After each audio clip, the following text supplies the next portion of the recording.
There was a man in the land of Uz whose name was Job, and that man was blameless and upright, one who feared God and turned away from evil. There were born to him 7 sons and 3 daughters.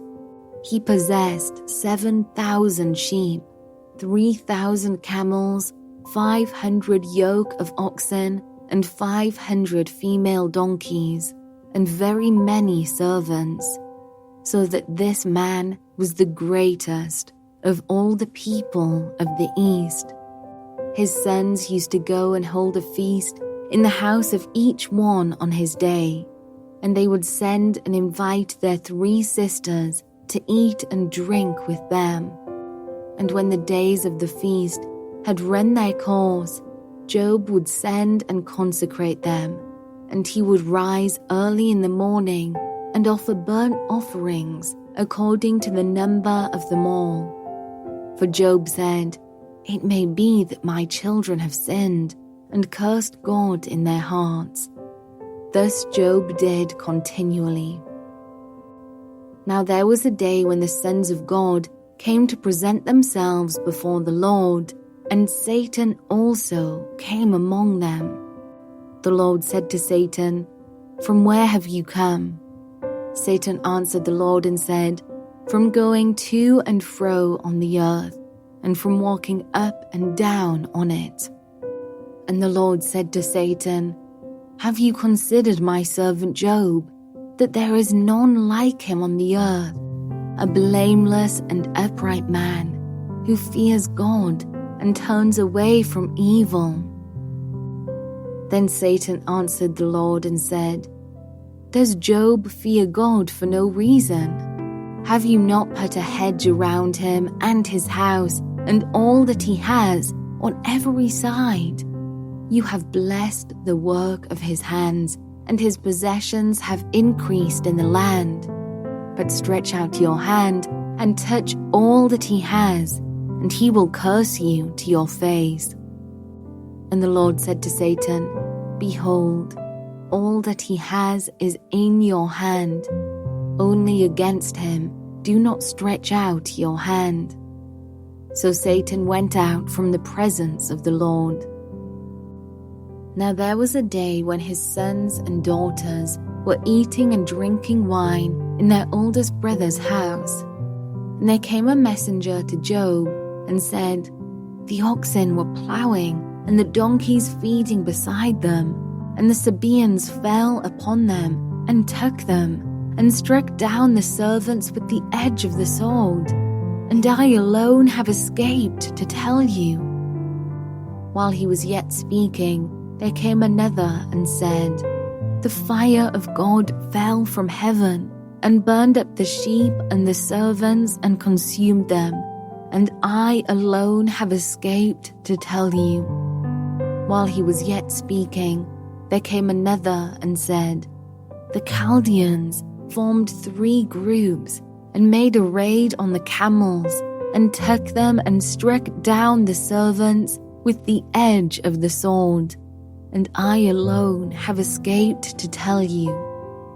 While he was yet speaking, there came another and said, "Your sons and daughters were eating and drinking wine in their oldest brother's house, and behold, a great wind came across the wilderness and struck the 4 corners of the house, and it fell upon the young people, and they are dead, and I alone have escaped to tell you." Then Job arose and tore his robe and shaved his head and fell on the ground and worshipped. And he said, "Naked I came from my mother's womb, and naked shall I return. The Lord gave, and the Lord has taken away. Blessed be the name of the Lord." In all this, Job did not sin or charge God with wrong. Again, there was a day when the sons of God came to present themselves before the Lord, and Satan also came among them to present himself before the Lord. And the Lord said to Satan, "From where have you come?" Satan answered the Lord and said, "From going to and fro on the earth, and from walking up and down on it." And the Lord said to Satan, "Have you considered my servant Job, that there is none like him on the earth, a blameless and upright man, who fears God and turns away from evil? He still holds fast his integrity, although you incited me against him to destroy him without reason." Then Satan answered the Lord and said, "Skin for skin. All that a man has, he will give for his life. But stretch out your hand and touch his bone and his flesh, and he will curse you to your face." And the Lord said to Satan, "Behold, he is in your hand. Only spare his life." So Satan went out from the presence of the Lord and struck Job with loathsome sores from the sole of his foot to the crown of his head.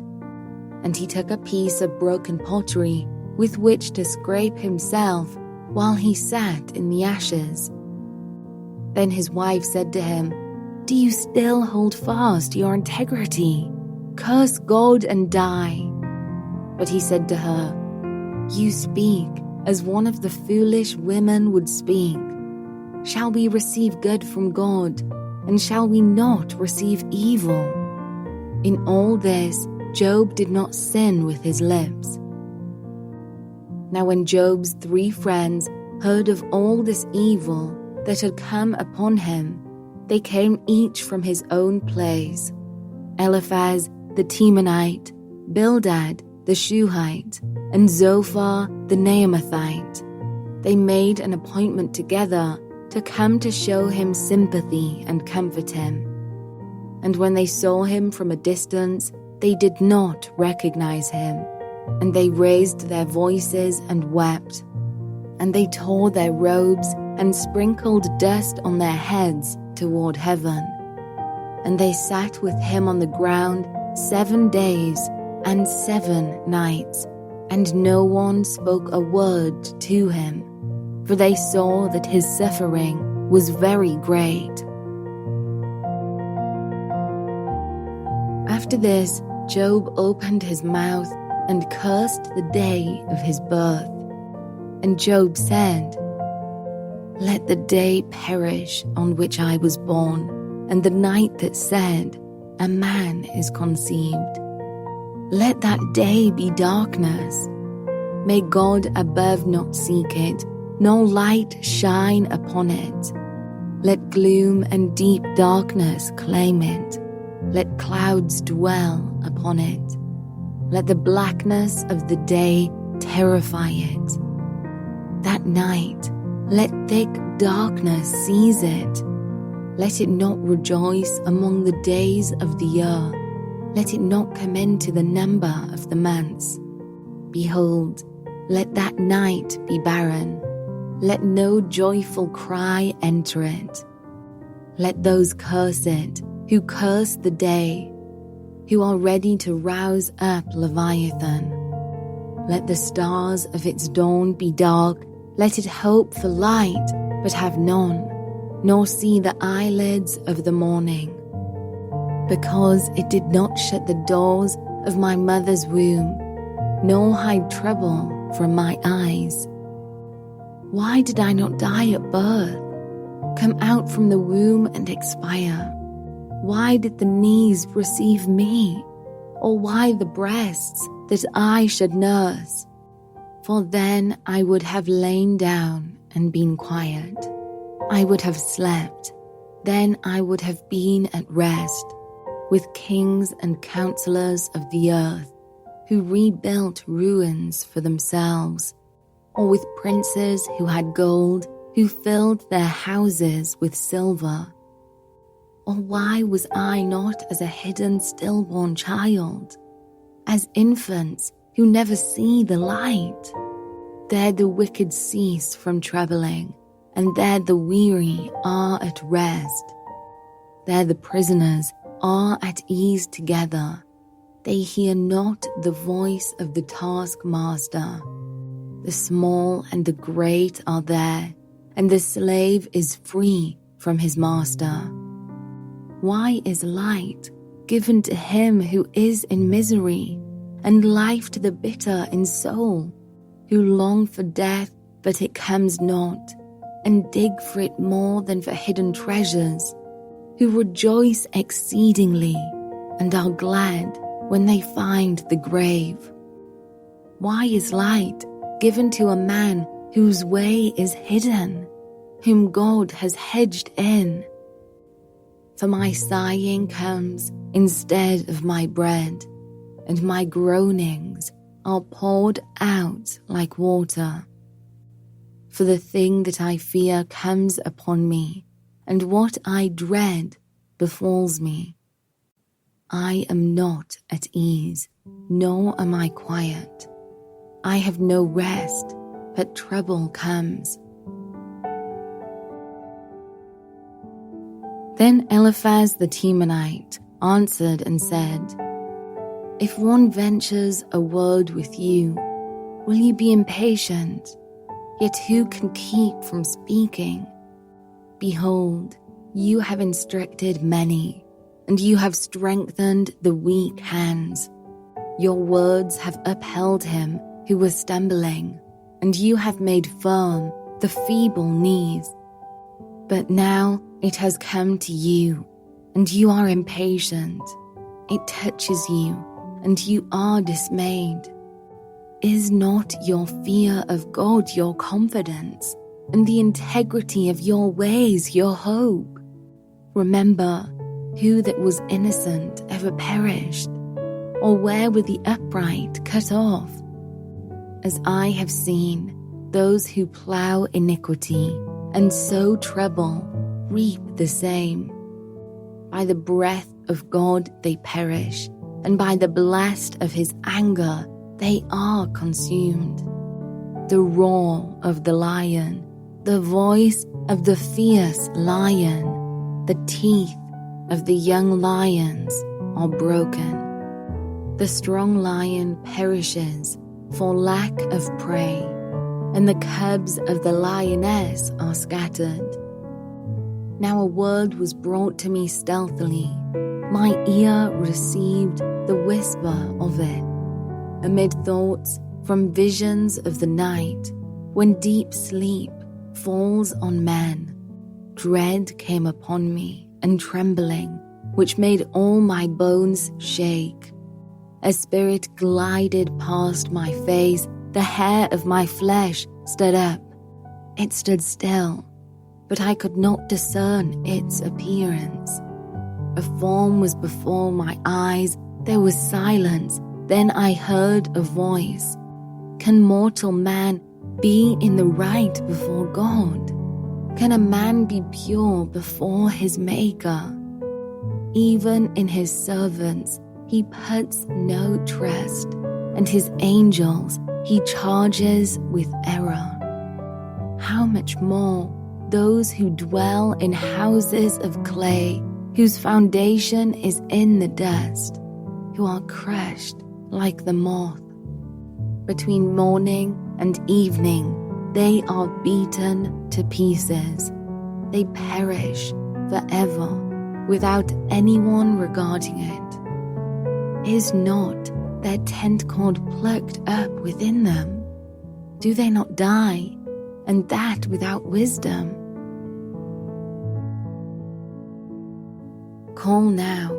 Is there anyone who will answer you? To which of the holy ones will you turn? Surely vexation kills the fool, and jealousy slays the simple.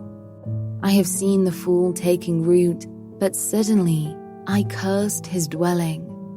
His children are far from safety. They are crushed in the gate, and there is no one to deliver them. The hungry eat his harvest, and he takes it even out of thorns, and the thirsty pant after his wealth. For affliction does not come from the dust, nor does trouble sprout from the ground. but man is born to trouble as the sparks fly upward. As for me, I would seek God, and to God would I commit my cause, who does great things and unsearchable, marvelous things without number. He gives rain on the earth and sends waters on the fields. He sets on high those who are lowly, and those who mourn are lifted to safety. He frustrates the devices of the crafty so that their hands achieve no success. He catches the wise in their own craftiness, and the schemes of the wily are brought to a quick end. They meet with darkness in the daytime, and grope at noonday, as in the night. But he saves the needy from the sword of their mouth, and from the hand of the mighty. So the poor have hope, and injustice shuts her mouth. Behold, blessed is the one whom God reproves. Therefore despise not the discipline of the Almighty. For he wounds, but he binds up. He shatters, but his hands heal. He will deliver you from 6 troubles. In 7, no evil shall touch you. In famine, he will redeem you from death, and in war, from the power of the sword. You shall be hidden from the lash of the tongue, and shall not fear destruction when it comes. At destruction and famine you shall laugh, and shall not fear the beasts of the earth. For you shall be in league with the stones of the field, and the beasts of the field shall be at peace with you. You shall know that your tent is at peace, and you shall inspect your fold and miss nothing. You shall know also that your offspring shall be many, and your descendants as the grass of the earth. You shall come to your grave in ripe old age, like a sheaf gathered up in its season. Behold, this we have searched out. It is true. Hear and know it for your good. Then Job answered and said, Oh, that my vexation were weighed, and all my calamity laid in the balances, for then it would be heavier than the sand of the sea. Therefore my words have been rash. For the arrows of the Almighty are in me. My spirit drinks their poison. The terrors of God are arrayed against me. Does the wild donkey bray when he has grass, or the ox low over his fodder? Can that which is tasteless be eaten without salt? Or is there any taste in the juice of the mallow? My appetite refuses to touch them. They are as food that is loathsome to me. Oh, that I might have my request, and that God would fulfill my hope, that it would please God to crush me, that he would let loose his hand and cut me off. This would be my comfort. I would even exult in pain unsparing, for I have not denied the words of the Holy One. What is my strength, that I should wait? And what is my end, that I should be patient? Is my strength the strength of stones, or is my flesh bronze? Have I any help in me when resource is driven from me? He who withholds kindness from a friend forsakes the fear of the Almighty. My brothers are treacherous as a torrent bed, as torrential streams that pass away, which are dark with ice, and where the snow hides itself. When they melt, they disappear. When it is hot, they vanish from their place. The caravans turn aside from their course, they go up into the waste and perish. The caravans of Tiamaluk the travelers of Sheba hope. They are ashamed because they were confident. They come there and are disappointed. For you have now become nothing. You see my calamity and are afraid. Have I said, make me a gift?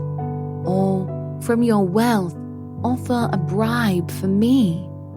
Or, deliver me from the adversary's hand?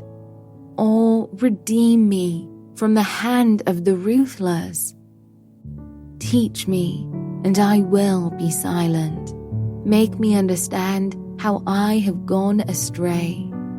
How forceful are upright words, but what does reproof from you reprove? Do you think that you can reprove words when the speech of a despairing man is wind? You would even cast lots over the fatherless and bargain over your friend. But now be pleased to look at me, for I will not lie to your face. Please turn, let no injustice be done. Turn now, my vindication is at stake. Is there any injustice on my tongue? Cannot my palate discern the cause of calamity? Has not a man a hard service on earth? And are not his days like the days of a hired hand? Like a slave who longs for the shadow, and like a hired hand who looks for his wages. So I am allotted months of emptiness, and nights of misery are apportioned to me. When I lie down, I say, when shall I arise? But the night is long, and I am full of tossing till the dawn. My flesh is clothed with worms and dirt. My skin hardens, then breaks out afresh. My days are swifter than a weaver's shuttle, and come to their end without hope. Remember that my life is a breath. My eye will never again see good. The eye of him who sees me will behold me no more. While your eyes are on me, I shall be gone. As the cloud fades and vanishes, so he who goes down to Sheol does not come up. He returns no more to his house, nor does his place know him any more. Therefore I will not restrain my mouth. I will speak in the anguish of my spirit.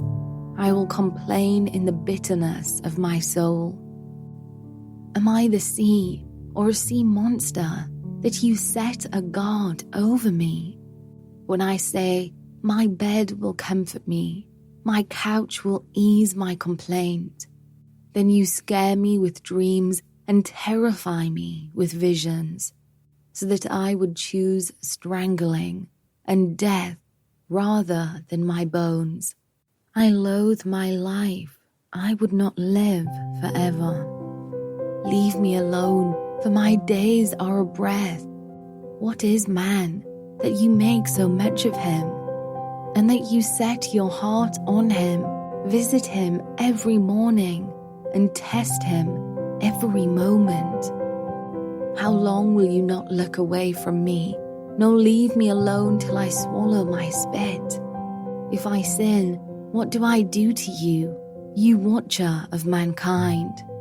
Why have you made me your mark? Why have I become a burden to you? Why do you not pardon my transgression and take away my iniquity? For now I shall lie in the earth. You will seek me, but I shall not be. Then Bildad the Shuhite answered and said, how long will you say these things, and the words of your mouth be a great wind? Does God pervert justice, or does the Almighty pervert the right? If your children have sinned against him, he has delivered them into the hand of their transgression.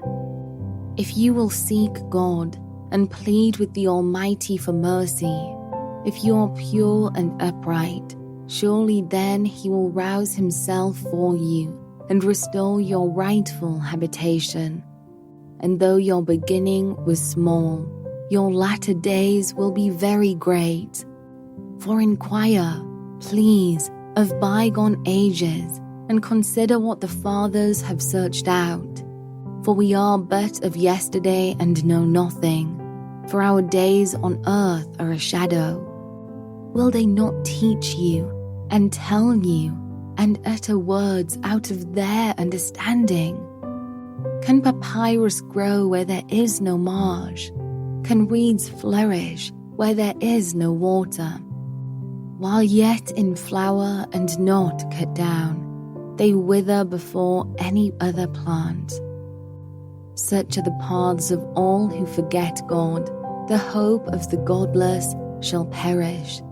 His confidence is severed, and his trust is a spider's web. He leans against his house, but it does not stand. He lays hold of it, but it does not endure. He is a lush plant before the sun, and his shoots spread over his garden. His roots entwine the stone heap. He looks upon a house of stones. If he is destroyed from his place, then it will deny him, saying, I have never seen you. Behold, this is the joy of his way, and out of the soil others will spring. Behold, God will not reject a blameless man, nor take the hand of evildoers. He will yet fill your mouth with laughter, and your lips with shouting. Those who hate you will be clothed with shame, and the tent of the wicked will be no more. Then Job answered and said, Truly I know that it is so, but how can a man be in the right before God? If one wished to contend with him, one could not answer him once in 1,000 times. He is wise in heart and mighty in strength, who has hardened himself against him and succeeded. He who removes mountains, and they know it not, when he overturns them in his anger, who shakes the earth out of its place, and its pillars tremble, who commands the sun, and it does not rise, who seals up the stars, who alone stretched out the heavens and trampled the waves of the sea, who made the Bear and Orion, the Pleiades and the chambers of the south, who does great things beyond searching out and marvelous things beyond number. Behold, he passes by me, and I see him not. He moves on, but I do not perceive him. Behold, he snatches away. Who can turn him back? Who will say to him, What are you doing? God will not turn back his anger. Beneath him bowed the helpers of Rahab. How then can I answer him, choosing my words with him? Though I am in the right, I cannot answer him. I must appeal for mercy to my accuser. If I summoned him and he answered me, I would not believe that he was listening to my voice. For he crushes me with a tempest and multiplies my wounds without cause. He will not let me get my breath, but fills me with bitterness. If it is a contest of strength, behold, he is mighty. If it is a matter of justice, who can summon him? Though I am in the right, my own mouth would condemn me. Though I am blameless, he would prove me perverse. I am blameless. I regard not myself. I loathe my life. It is all one. Therefore I say, he destroys both the blameless and the wicked. When disaster brings sudden death, he mocks at the calamity of the innocent. The earth is given into the hand of the wicked. He covers the faces of its judges. If it is not he, who then is it? My days are swifter than a runner. They flee away. They see no good. They go by like skiffs of reed, like an eagle swooping on the prey. If I say, I will forget my complaint, I will put off my sad face and be of good cheer, I become afraid of all my suffering, for I know you will not hold me innocent. I shall be condemned. Why then do I labor in vain? If I wash myself with snow and cleanse my hands with lye, yet you will plunge me into a pit, and my own clothes will abhor me. For he is not a man as I am, that I might answer him, that we should come to trial together. There is no arbiter between us who might lay his hands on us both. Let him take his rod away from me, and let not dread of him terrify me. Then I would speak without fear of him, for I am not so in myself. I loathe my life. I will give free utterance to my complaint. I will speak in the bitterness of my soul.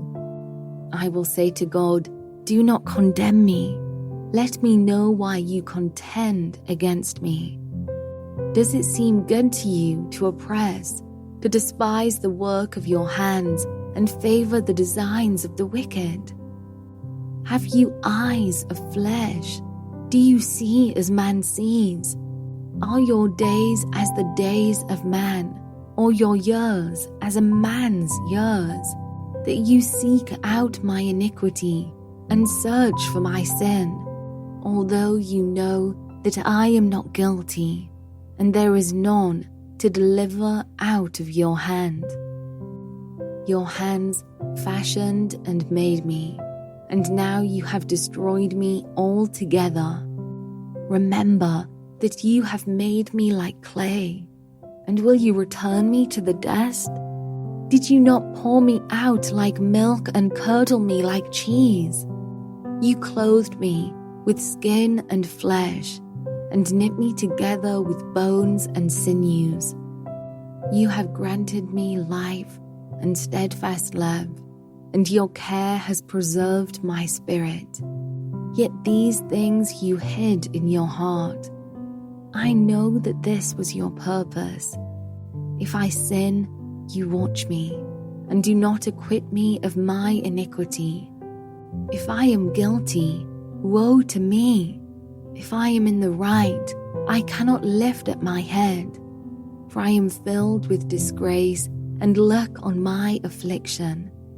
And were my head lifted up, you would hunt me like a lion and again work wonders against me. You renew your witnesses against me and increase your vexation toward me. You bring fresh troops against me. Why did you bring me out from the womb? Would that I had died before any eye had seen me, and were as though I had not been, carried from the womb to the grave. Are not my days few? Then cease and leave me alone, that I may find a little cheer before I go, and I shall not return. To the land of darkness and deep shadow, the land of gloom like thick darkness, like deep shadow without any order, where light is as thick darkness. Then Zophar the Naamathite answered and said, Should a multitude of words go unanswered, and a man full of talk be judged right? Should your babble silence men, and when you mock, shall no one shame you? For you say, My doctrine is pure, and I am clean in God's eyes. But oh, that God would speak and open his lips to you, and that he would tell you the secrets of wisdom. For he is manifold in understanding. Know then that God exacts of you less than your guilt deserves? Can you find out the deep things of God? Can you find out the limit of the Almighty? It is higher than heaven. What can you do? Deeper than Sheol. What can you know? Its measure is longer than the earth and broader than the sea. If he passes through and imprisons and summons the court, who can turn him back? For he knows worthless men. When he sees iniquity, will he not consider it? But a stupid man will get understanding when a wild donkey's colt is born a man. If you prepare your heart, you will stretch out your hands toward him. If iniquity is in your hand, put it far away, and let not injustice dwell in your tents. Surely then you will lift up your face without blemish. You will be secure and will not fear. You will forget your misery. You will remember it as waters that have passed away. And your life will be brighter than the noonday. Its darkness will be like the morning. And you will feel secure because there is hope. You will look around and take your rest in security. You will lie down, and none will make you afraid. Many will court your favor, but the eyes of the wicked will fail. All way of escape will be lost to them, and their hope is to breathe their last. Then Job answered and said, No doubt you are the people, and wisdom will die with you. But I have understanding as well as you. I am not inferior to you. Who does not know such things as these? I am a laughingstock to my friends. I, who called to God and he answered me, a just and blameless man, am a laughingstock. In the thought of one who is at ease, there is contempt for misfortune. It is ready for those whose feet slip. The tents of robbers are at peace, and those who provoke God are secure, who bring their God in their hand. But ask the beasts, and they will teach you, the birds of the heavens, and they will tell you, or the bushes of the earth, and they will teach you, and the fish of the sea will declare to you. Who among all these does not know that the hand of the Lord has done this? In his hand is the life of every living thing and the breath of all mankind. Does not the ear test words as the palate tastes food? Wisdom is with the aged, and understanding in length of days. With God are wisdom and might. He has counsel and understanding. If he tears down, none can rebuild. If he shuts a man in, none can open. If he withholds the waters, they dry up. If he sends them out, they overwhelm the land. With him are strength and sound wisdom. The deceived and the deceiver are his. He leads counselors away stripped, and judges he makes fools.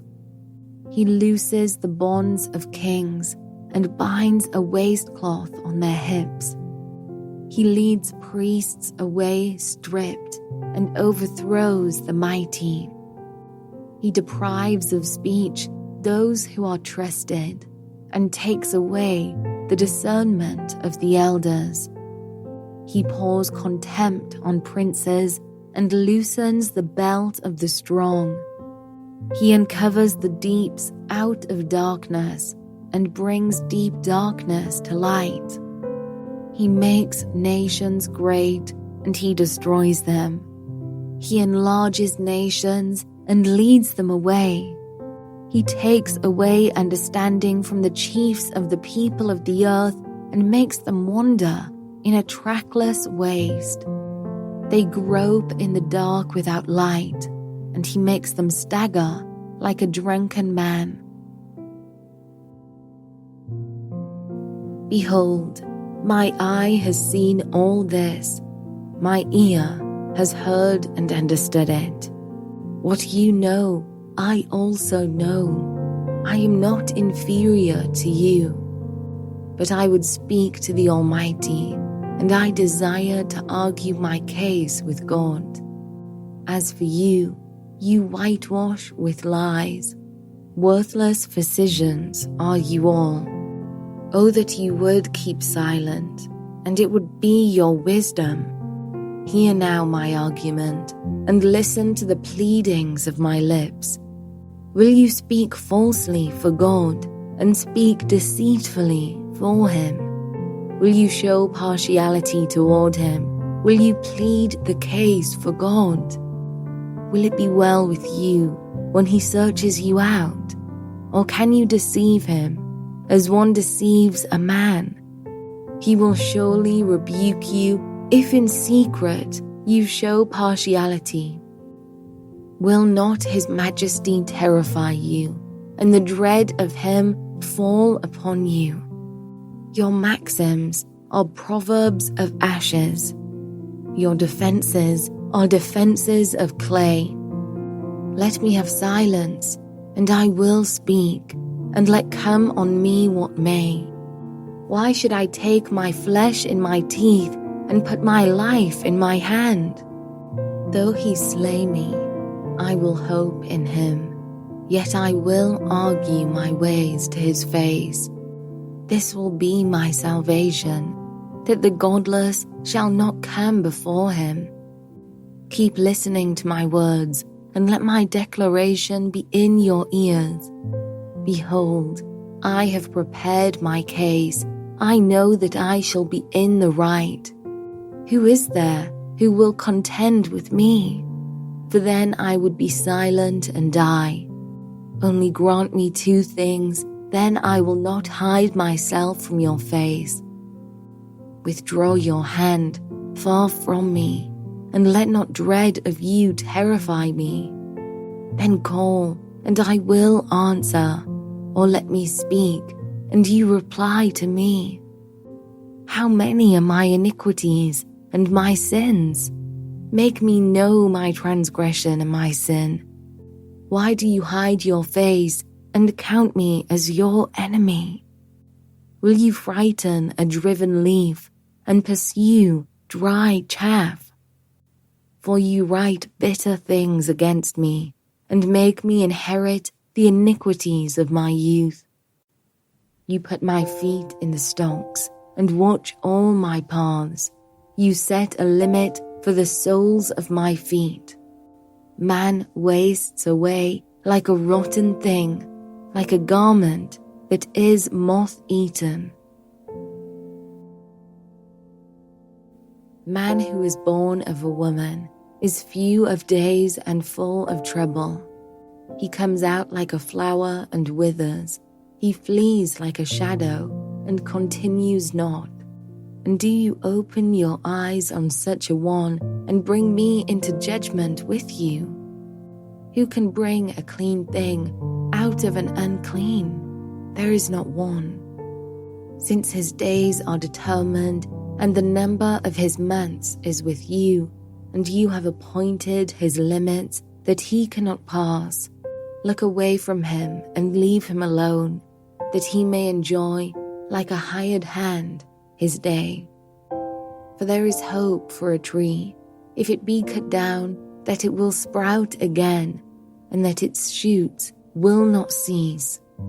Though its root grow old in the earth, and its stump die in the soil, yet at the scent of water it will bud, and put out branches like a young plant. But a man dies and is laid low. Man breathes his last, and where is he? As waters fail from a lake and a river wastes away and dries up, So a man lies down and rises not again. Till the heavens are no more, he will not awake or be roused out of his sleep. Oh, that you would hide me in Sheol, that you would conceal me until your wrath be past, that you would appoint me a set time and remember me. If a man dies, shall he live again? All the days of my service I would wait till my renewal should come. You would call, and I would answer you. You would long for the work of your hands, for then you would number my steps. You would not keep watch over my sin. My transgression would be sealed up in a bag, and you would cover over my iniquity. But the mountain falls and crumbles away, and the rock is removed from its place. The waters wear away the stones, the torrents wash away the soil of the earth, so you destroy the hope of man. You prevail forever against him, and he passes. You change his countenance and send him away. His sons come to honor, and he does not know it. They are brought low, and he perceives it not. He feels only the pain of his own body, and he mourns only for himself. Then Eliphaz the Temanite answered and said, Should a wise man answer with windy knowledge, and fill his belly with the east wind? Should he argue in unprofitable talk, or in words with which he can do no good? But you are doing away with the fear of God, and hindering meditation before God. For your iniquity teaches your mouth, and you choose the tongue of the crafty. Your own mouth condemns you, and not I. Your own lips testify against you. Are you the first man who was born? Or were you brought forth before the hills? Have you listened in the counsel of God? And do you limit wisdom to yourself? What do you know that we do not know? What do you understand that is not clear to us? Both the gray-haired and the aged are among us, older than your father. Are the comforts of God too small for you, or the word that deals gently with you? Why does your heart carry you away, and why do your eyes flash? That you turn your spirit against God and bring such words out of your mouth? What is man, that he can be pure, or he who is born of a woman, that he can be righteous? Behold, God puts no trust in his holy ones, and the heavens are not pure in his sight. How much less one who is abominable and corrupt, a man who drinks injustice like water? I will show you, hear me, and what I have seen I will declare, what wise men have told, without hiding it from their fathers, to whom alone the land was given, and no stranger passed among them. The wicked man rides in pain all his days, through all the years that are laid up for the ruthless. Dreadful sounds are in his ears. In prosperity, the destroyer will come upon him. He does not believe that he will return out of darkness, and he is marked for the sword. He wanders abroad for bread, saying, Where is it? He knows that a day of darkness is ready at his hand. Distress and anguish terrify him. They prevail against him, like a king ready for battle. Because he has stretched out his hand against God and defies the Almighty, running stubbornly against him with a thickly bossed shield. Because he has covered his face with his fat and gathered fat upon his waist, and has lived in desolate cities, in houses that none should inhabit, which were ready to become heaps of ruins, He will not be rich, and his wealth will not endure, nor will his possessions spread over the earth. He will not depart from darkness, the flame will dry up his shoots, and by the breath of his mouth he will depart. Let him not trust in emptiness, deceiving himself, for emptiness will be his payment. It will be paid in full before his time, and his branch will not be green. He will shake off his unripe grape like the vine, and cast off his blossom like the olive tree. For the company of the godless is barren, and fire consumes the tents of bribery. They conceive trouble and give birth to evil, and their womb prepares deceit. Then Job answered and said, I have heard many such things. Miserable comforters are you all. Shall windy words have an end? Or what provokes you that you answer? I also could speak as you do, if you were in my place. I could join words together against you and shake my head at you. I could strengthen you with my mouth, and the solace of my lips would assuage your pain.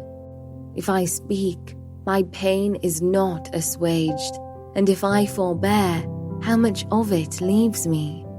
Surely now God has worn me out, he has made desolate all my company, and he has shriveled me up, which is a witness against me, and my leanness has risen up against me. It testifies to my face. He has torn me in his wrath and hated me. He has gnashed his teeth at me. My adversary sharpens his eyes against me. Men have gaped at me with their mouth. They have struck me insolently on the cheek. They mass themselves together against me. God gives me up to the ungodly and casts me into the hands of the wicked. I was at ease, and he broke me apart. He seized me by the neck and dashed me to pieces. He set me up as his target. His archers surround me. He slashes open my kidneys and does not spare. He pours out my gall on the ground.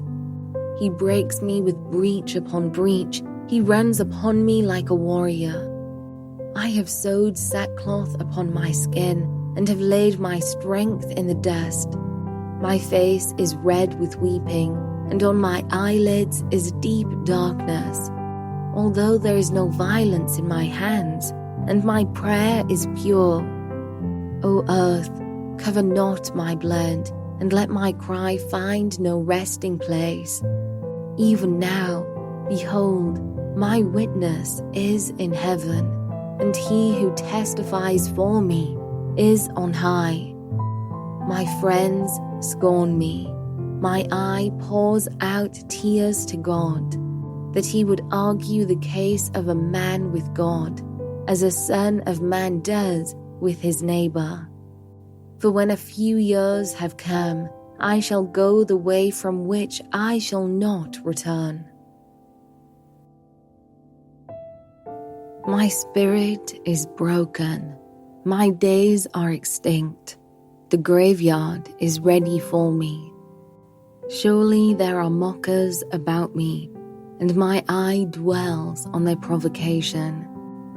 Lay down a pledge for me with you. Who is there who will put up security for me? Since you have closed their hearts to understanding, therefore you will not let them triumph. He who informs against his friends to get a share of their property, the eyes of his children will fail. He has made me a byword of the peoples, and I am one before whom men spit.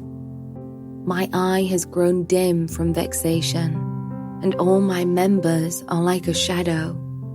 The upright are appalled at this, and the innocent stirs himself up against the godless. Yet the righteous holds to his way, and he who has clean hands grows stronger and stronger. But you, come on again, all of you, and I shall not find a wise man among you. My days are past, my plans are broken off, the desires of my heart. They make night into day. The light, they say, is near to the darkness. If I hope for Sheol as my house, if I make my bed in darkness, if I say to the pit, you are my father, and to the worm, my mother or my sister, where then is my hope? Who will see my hope? Will it go down to the bars of Sheol? Shall we descend together into the dust? Then Bildad the Shuhite answered and said, How long will you hunt for words? Consider, and then we will speak. Why are we counted as cattle? Why are we stupid in your sight? You who tear yourself in your anger, shall the earth be forsaken for you, or the rock be removed out of its place?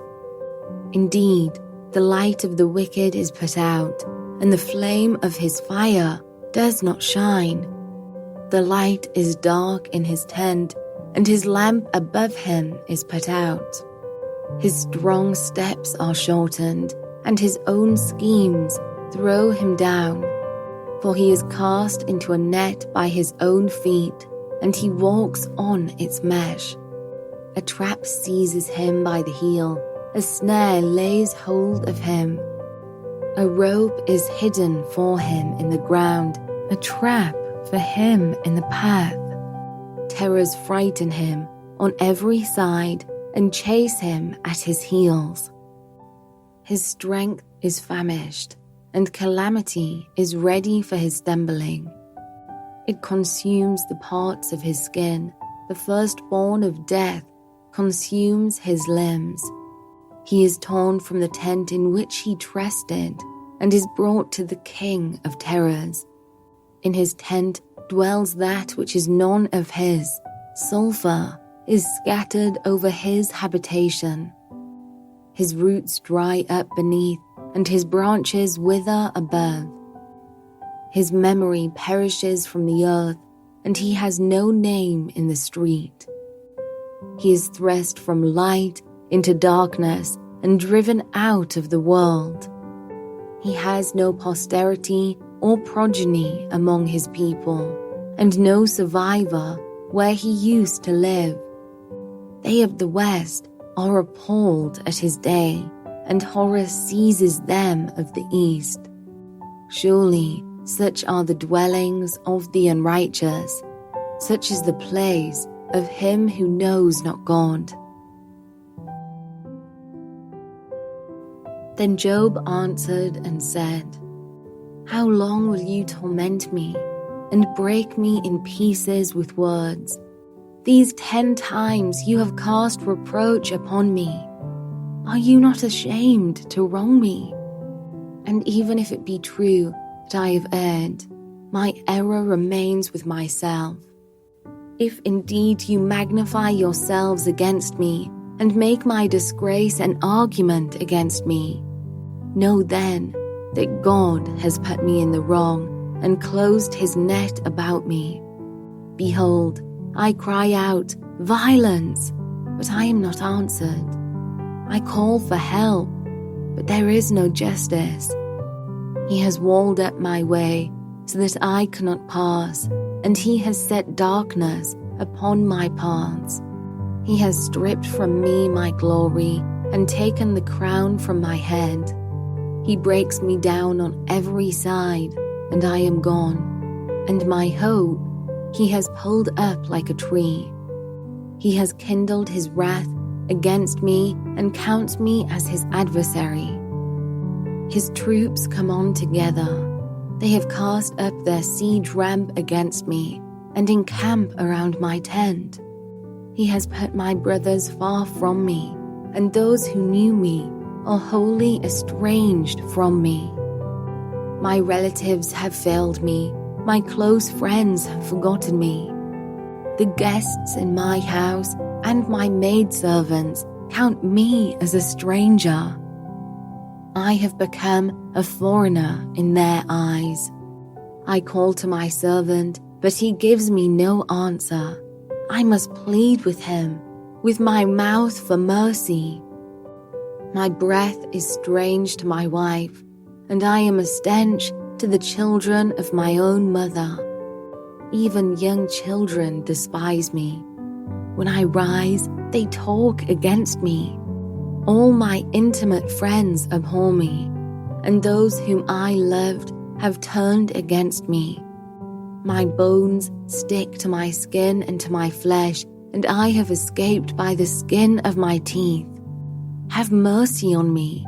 Have mercy on me, O you my friends, for the hand of God has touched me.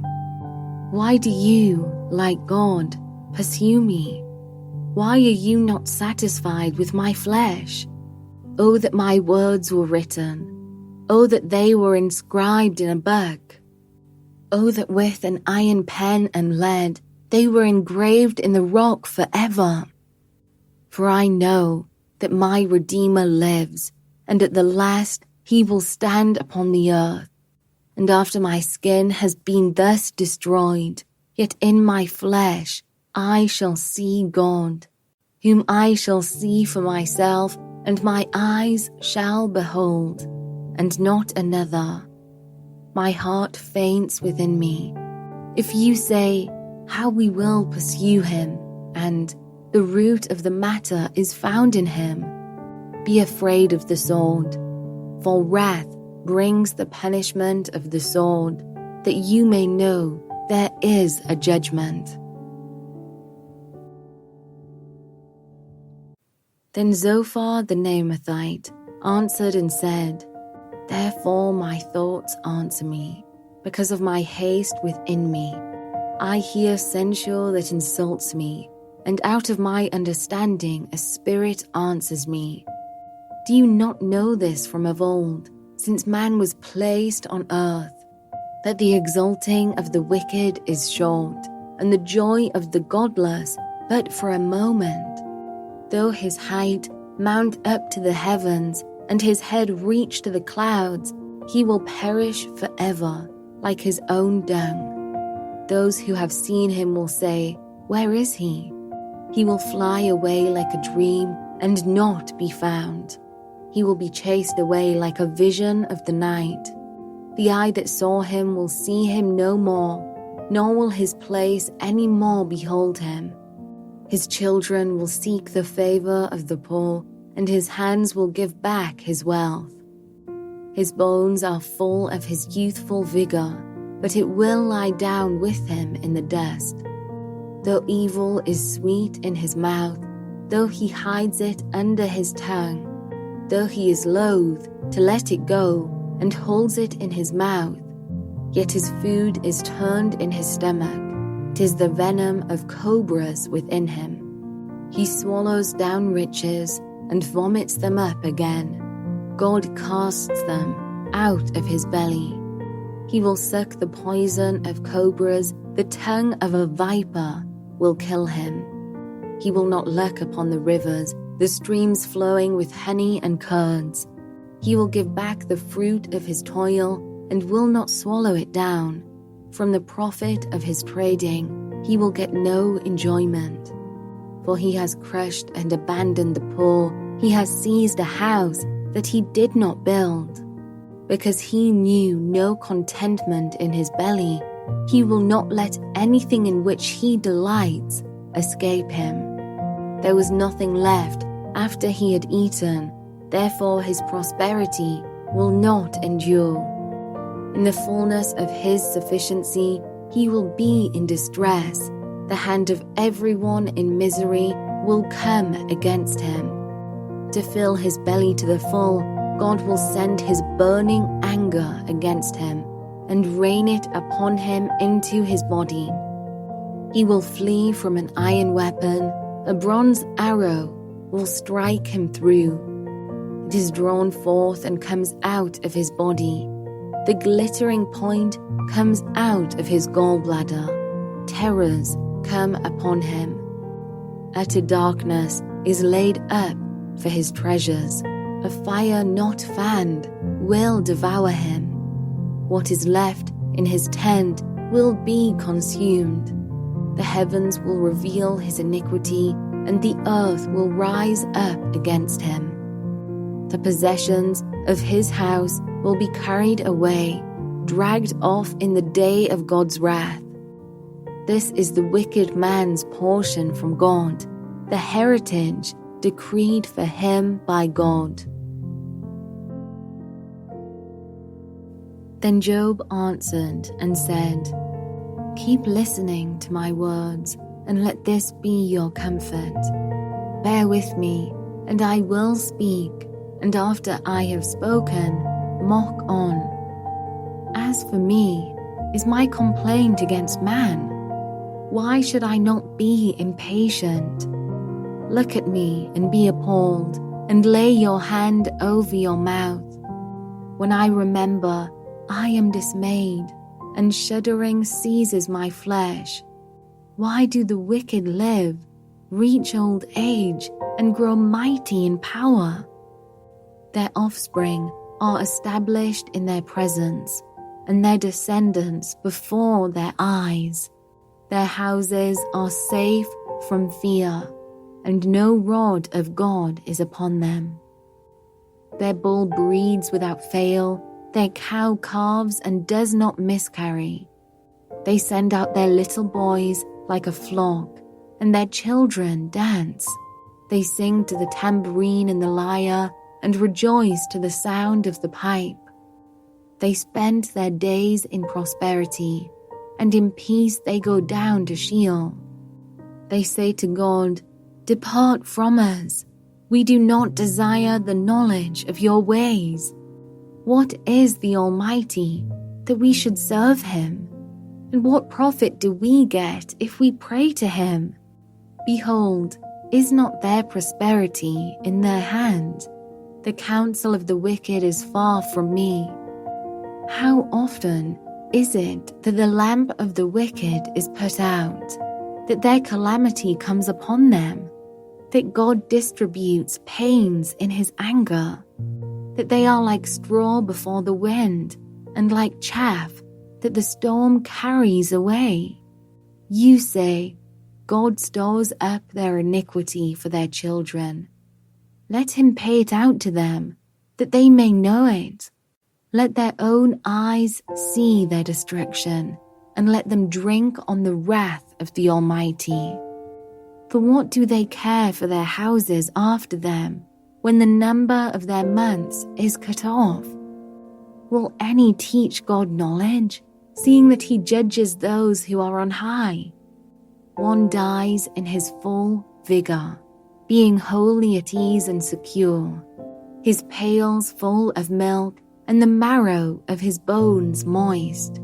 Another dies in bitterness of soul, never having tasted of prosperity. They lie down alike in the dust, and the worms cover them. Behold, I know your thoughts and your schemes to wrong me. For you say, where is the house of the prince? Where is the tent in which the wicked lived? Have you not asked those who traveled the roads, and do you not accept their testimony, that the evil man is spared in the day of calamity, that he is rescued in the day of wrath? Who declares his way to his face, and who repays him for what he has done? When he is carried to the grave, watch is kept over his tomb. The clods of the valley are sweet to him. All mankind follows after him, and those who go before him are innumerable. How then will you comfort me with empty nothings? There is nothing left of your answers but falsehood. Then Eliphaz the Temanite answered and said, Can a man be profitable to God? Surely he who is wise is profitable to himself. Is it any pleasure to the Almighty if you are in the right? Or is it gain to him if you make your ways blameless? Is it for your fear of him that he reproves you and enters into judgment with you? Is not your evil abundant? There is no end to your iniquities. For you have exacted pledges of your brothers for nothing, and stripped the naked of their clothing. You have given no water to the weary to drink, and you have withheld bread from the hungry. The man with power possessed the land, and the favored man lived in it. You have sent widows away empty, and the arms of the fatherless were crushed. Therefore snares are all around you, and sudden terror overwhelms you, or darkness so that you cannot see, and a flood of water covers you. Is not God high in the heavens? See the highest stars, how lofty they are. But you say, what does God know? Can he judge through the deep darkness? Thick clouds veil him, so that he does not see, and he walks on the vault of heaven. Will you keep to the old way that wicked men have trod? They were snatched away before their time. Their foundation was washed away. They said to God, depart from us. And what can the Almighty do to us? Yet he filled their houses with good things, but the counsel of the wicked is far from me. The righteous see it and are glad. The innocent one mocks at them, saying, surely our adversaries are cut off, and what they left the fire has consumed. Agree with God and be at peace, thereby good will come to you.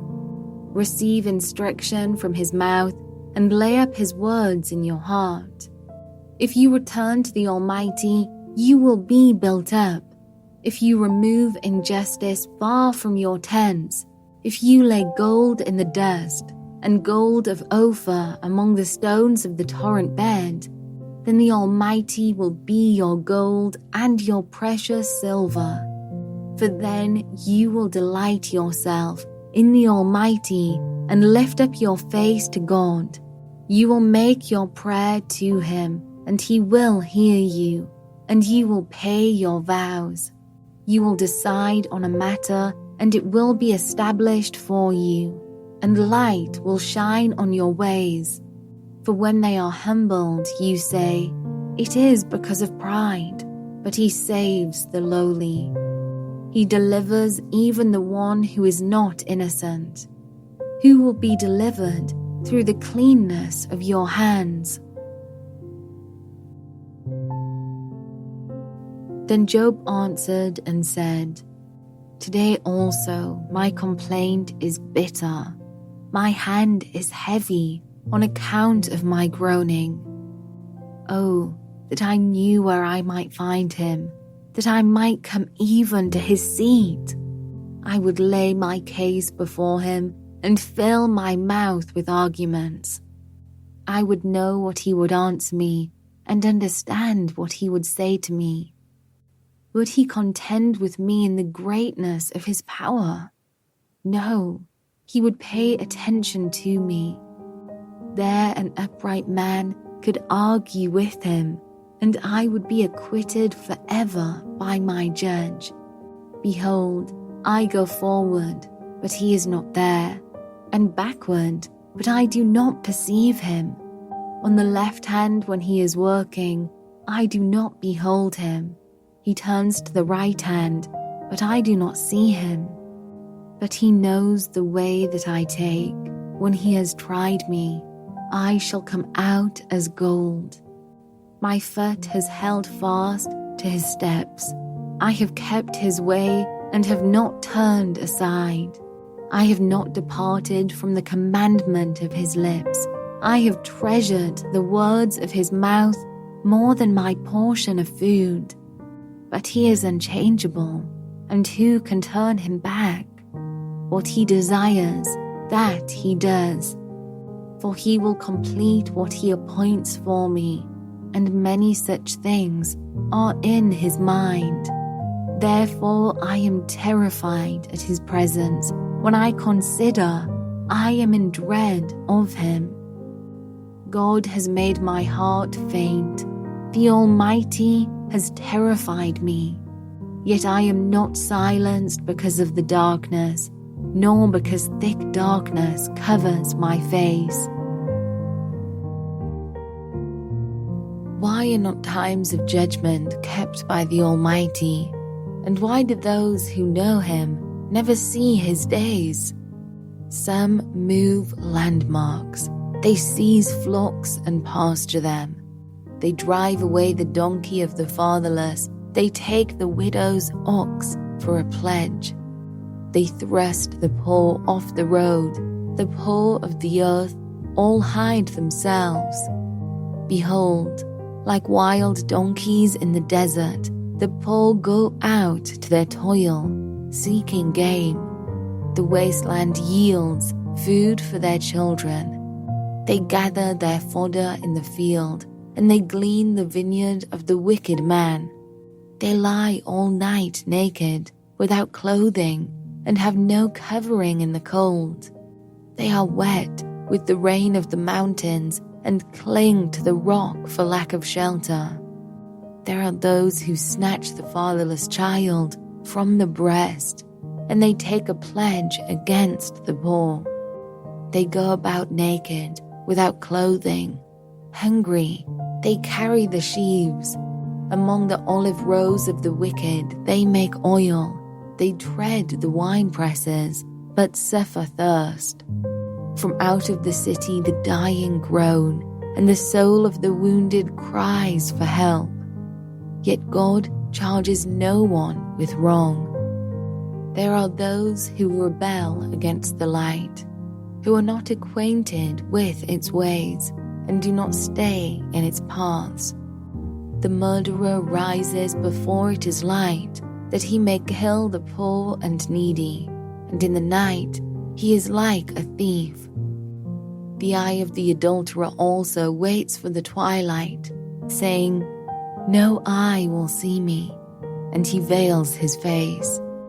In the dark they dig through houses. By day they shut themselves up. They do not know the light. For deep darkness is morning to all of them, for they are friends with the terrors of deep darkness. You say, "Swift are they on the face of the waters.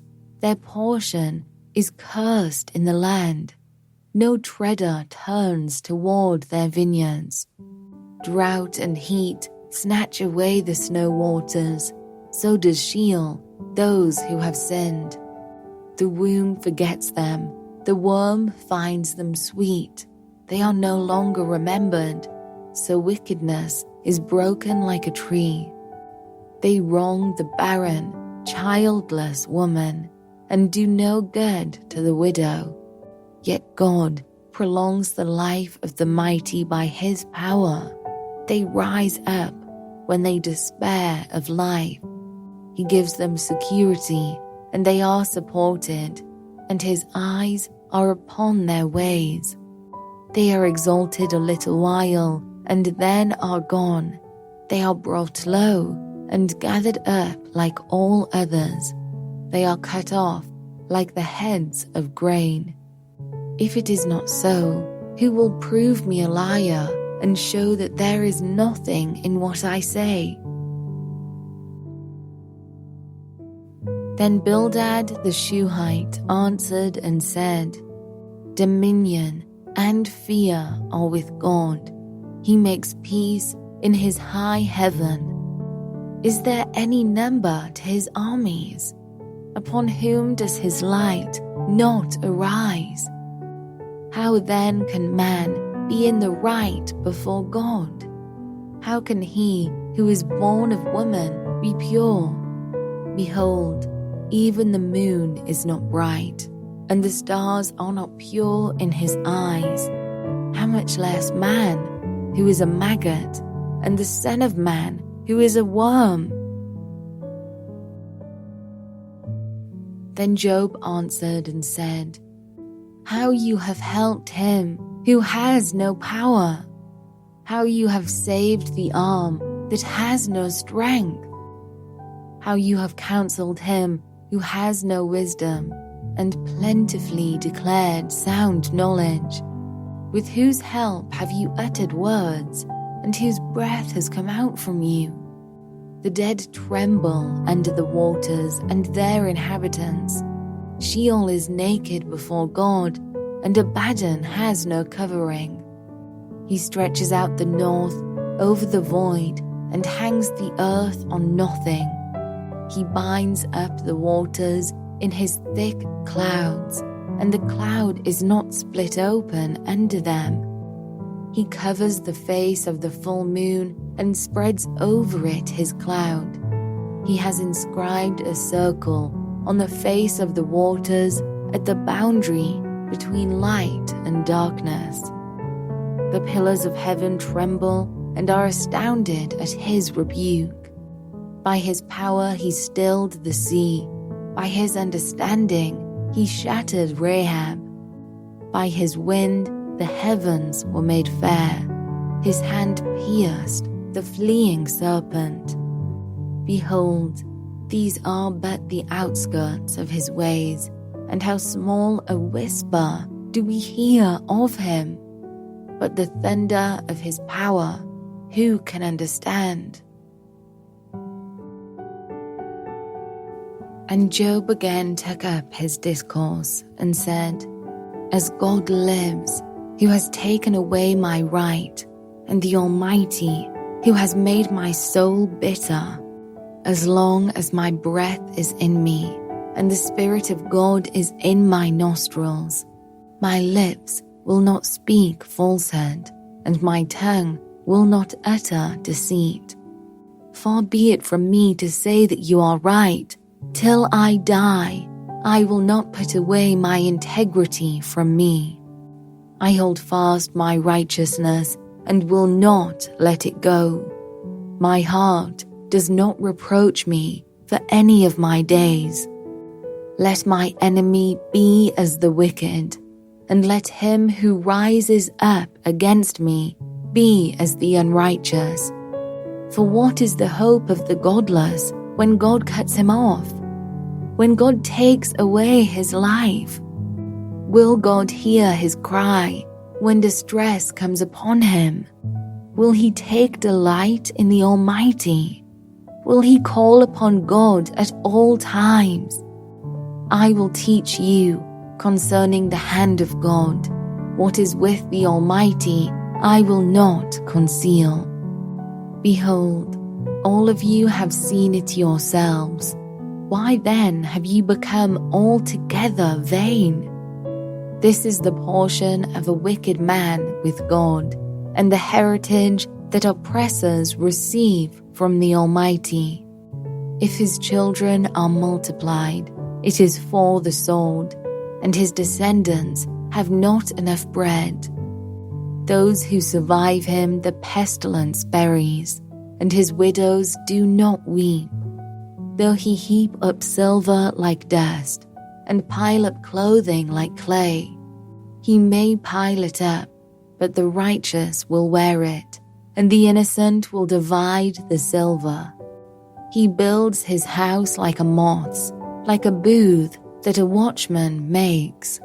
He goes to bed rich, but will do so no more. He opens his eyes, and his wealth is gone. Terrors overtake him like a flood. In the night a whirlwind carries him off. The east wind lifts him up, and he is gone. It sweeps him out of his place. It hurls at him without pity. He flees from its power in headlong flight. It claps its hands at him and hisses at him from its place. Surely there is a mine for silver, and a place for gold that they refine. Iron is taken out of the earth, and copper is smelted from the ore. Man puts an end to darkness, and searches out to the farthest limit. the all in gloom and deep darkness. He opens shafts in a valley away from where anyone lives. They are forgotten by travelers. They hang in the air, far away from mankind. They swing to and fro. As for the earth, out of it comes bread, but underneath it is turned up as by fire. Its stones are the place of sapphires, and it has dust of gold. That path no bird of prey knows, and the falcon's eye has not seen it. The proud beasts have not trodden it. The lion has not passed over it. Man puts his hand to the flinty rock and overturns mountains by the roots. He cuts out channels in the rocks, and his eye sees every precious thing. He dams up the streams so that they do not trickle, and the thing that is hidden he brings out to light. But where shall wisdom be found? And where is the place of understanding? Man does not know its worth, and it is not found in the land of the living. The deep says, "It is not in me," and the sea says, "It is not with me." It cannot be bought for gold, and silver cannot be weighed as its price. It cannot be valued in the gold of Ophir, in precious onyx or sapphire. Gold and glass cannot equal it, nor can it be exchanged for jewels of fine gold. No mention shall be made of coral or of crystal. The price of wisdom is above pearls. The topaz of Ethiopia cannot equal it, nor can it be valued in pure gold. From where, then, does wisdom come? And where is the place of understanding? It is hidden from the eyes of all living and concealed from the birds of the air. Abaddon and Death say, "We have heard a rumor of it with our ears." God understands the way to it, and he knows its place, for he looks to the ends of the earth and sees everything under the heavens.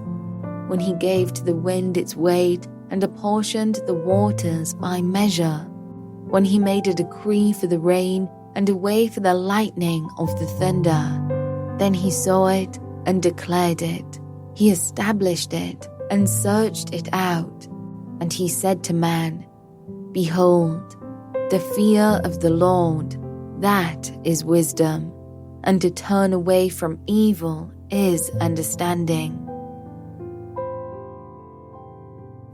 And Job again took up his discourse and said, "Oh, that I were as in the months of old, as in the days when God watched over me, when his lamp shone upon my head, and by his light I walked through darkness, as I was in my prime, when the friendship of God was upon my tent, when the Almighty was yet with me, when my children were all around me, when my steps were washed with butter, and the rock poured out for me streams of oil. When I went out to the gate of the city, when I prepared my seat in the square, the young men saw me and withdrew, and the aged rose and stood. The princes refrained from talking and laid their hand on their mouth.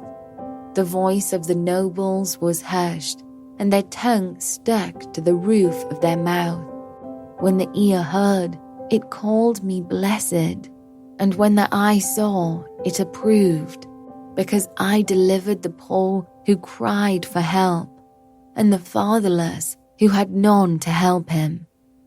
The blessing of him who was about to perish came upon me, and I caused the widow's heart to sing for joy. I put on righteousness, and it clothed me. My justice was like a robe and a turban. I was eyes to the blind and feet to the lame. I was a father to the needy, and I searched out the cause of him whom I did not know. I broke the fangs of the unrighteous and made him drop his prey from his teeth. Then I thought, I shall die in my nest, and I shall multiply my days as the sand. My roots spread out to the waters, with the dew all night on my branches, my glory fresh with me, and my bow ever new in my hand. Men listened to me and waited and kept silence for my counsel. After I spoke, they did not speak again, and my word dropped upon them. They waited for me as for the rain, and they opened their mouths as for the spring rain. I smiled on them when they had no confidence, and the light of my face they did not cast down. I chose their way and sat as chief, and I lived like a king among his troops, like one who comforts mourners. But now they laugh at me, men who are younger than I, whose fathers I would have disdained to set with the dogs of my flock. What could I gain from the strength of their hands? Men whose vigor is gone. Through want and hard hunger, they gnaw the dry ground by night in waste and desolation. They pick saltwort and the leaves of bushes and the roots of the broom tree for their food. They are driven out from human company. They shout after them as after a thief. In the gullies of the torrents they must dwell, in holes of the earth and of the rocks.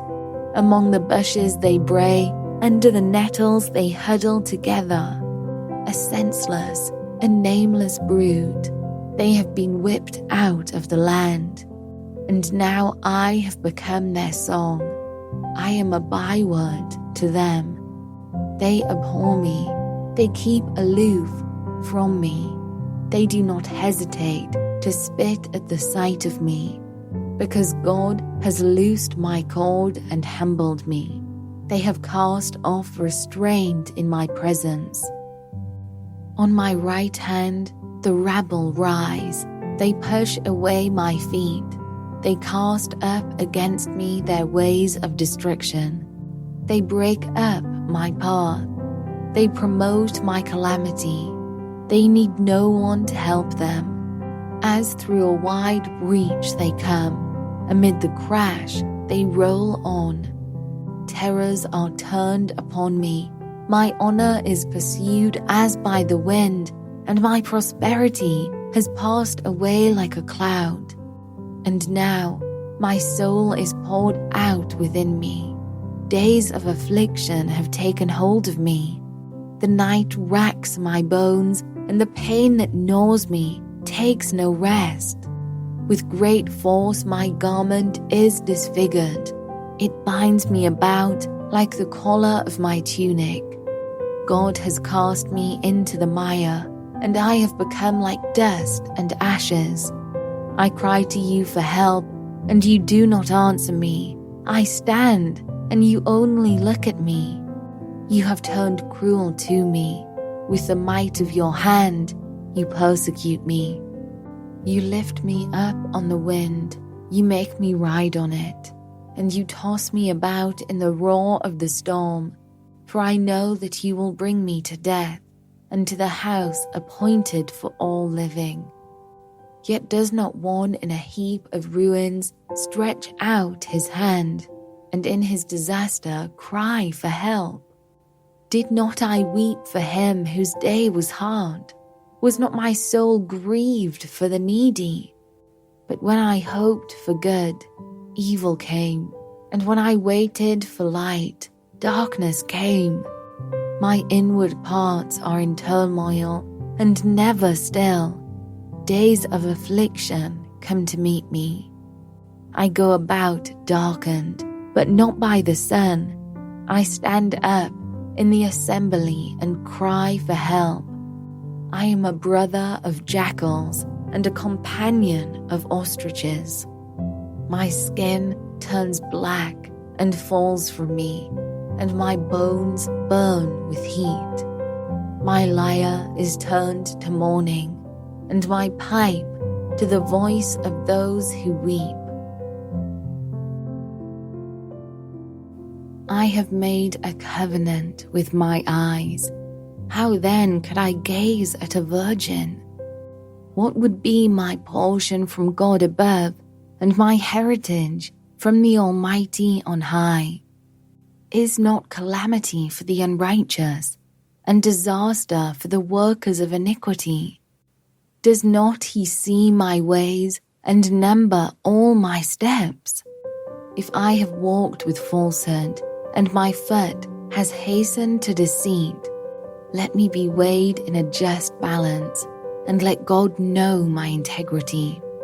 If my step has turned aside from the way, and my heart has gone after my eyes, and if any spot has stuck to my hands, then let me sow, and another eat, and let what grows for me be rooted out.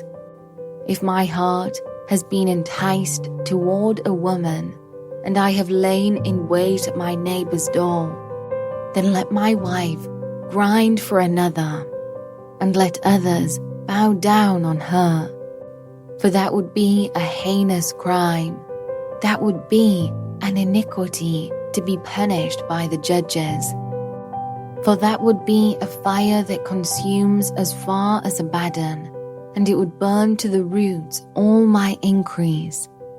If I have rejected the cause of my manservant or my maidservant, when they brought a complaint against me, what then shall I do when God rises up?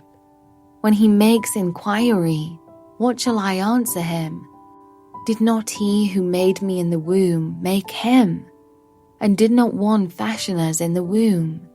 If I have withheld anything that the poor desired, or have caused the eyes of the widow to fail, or have eaten my morsel alone, and the fatherless has not eaten of it, for from my youth the fatherless grew up with me as a father, and from my mother's womb I guided the widow.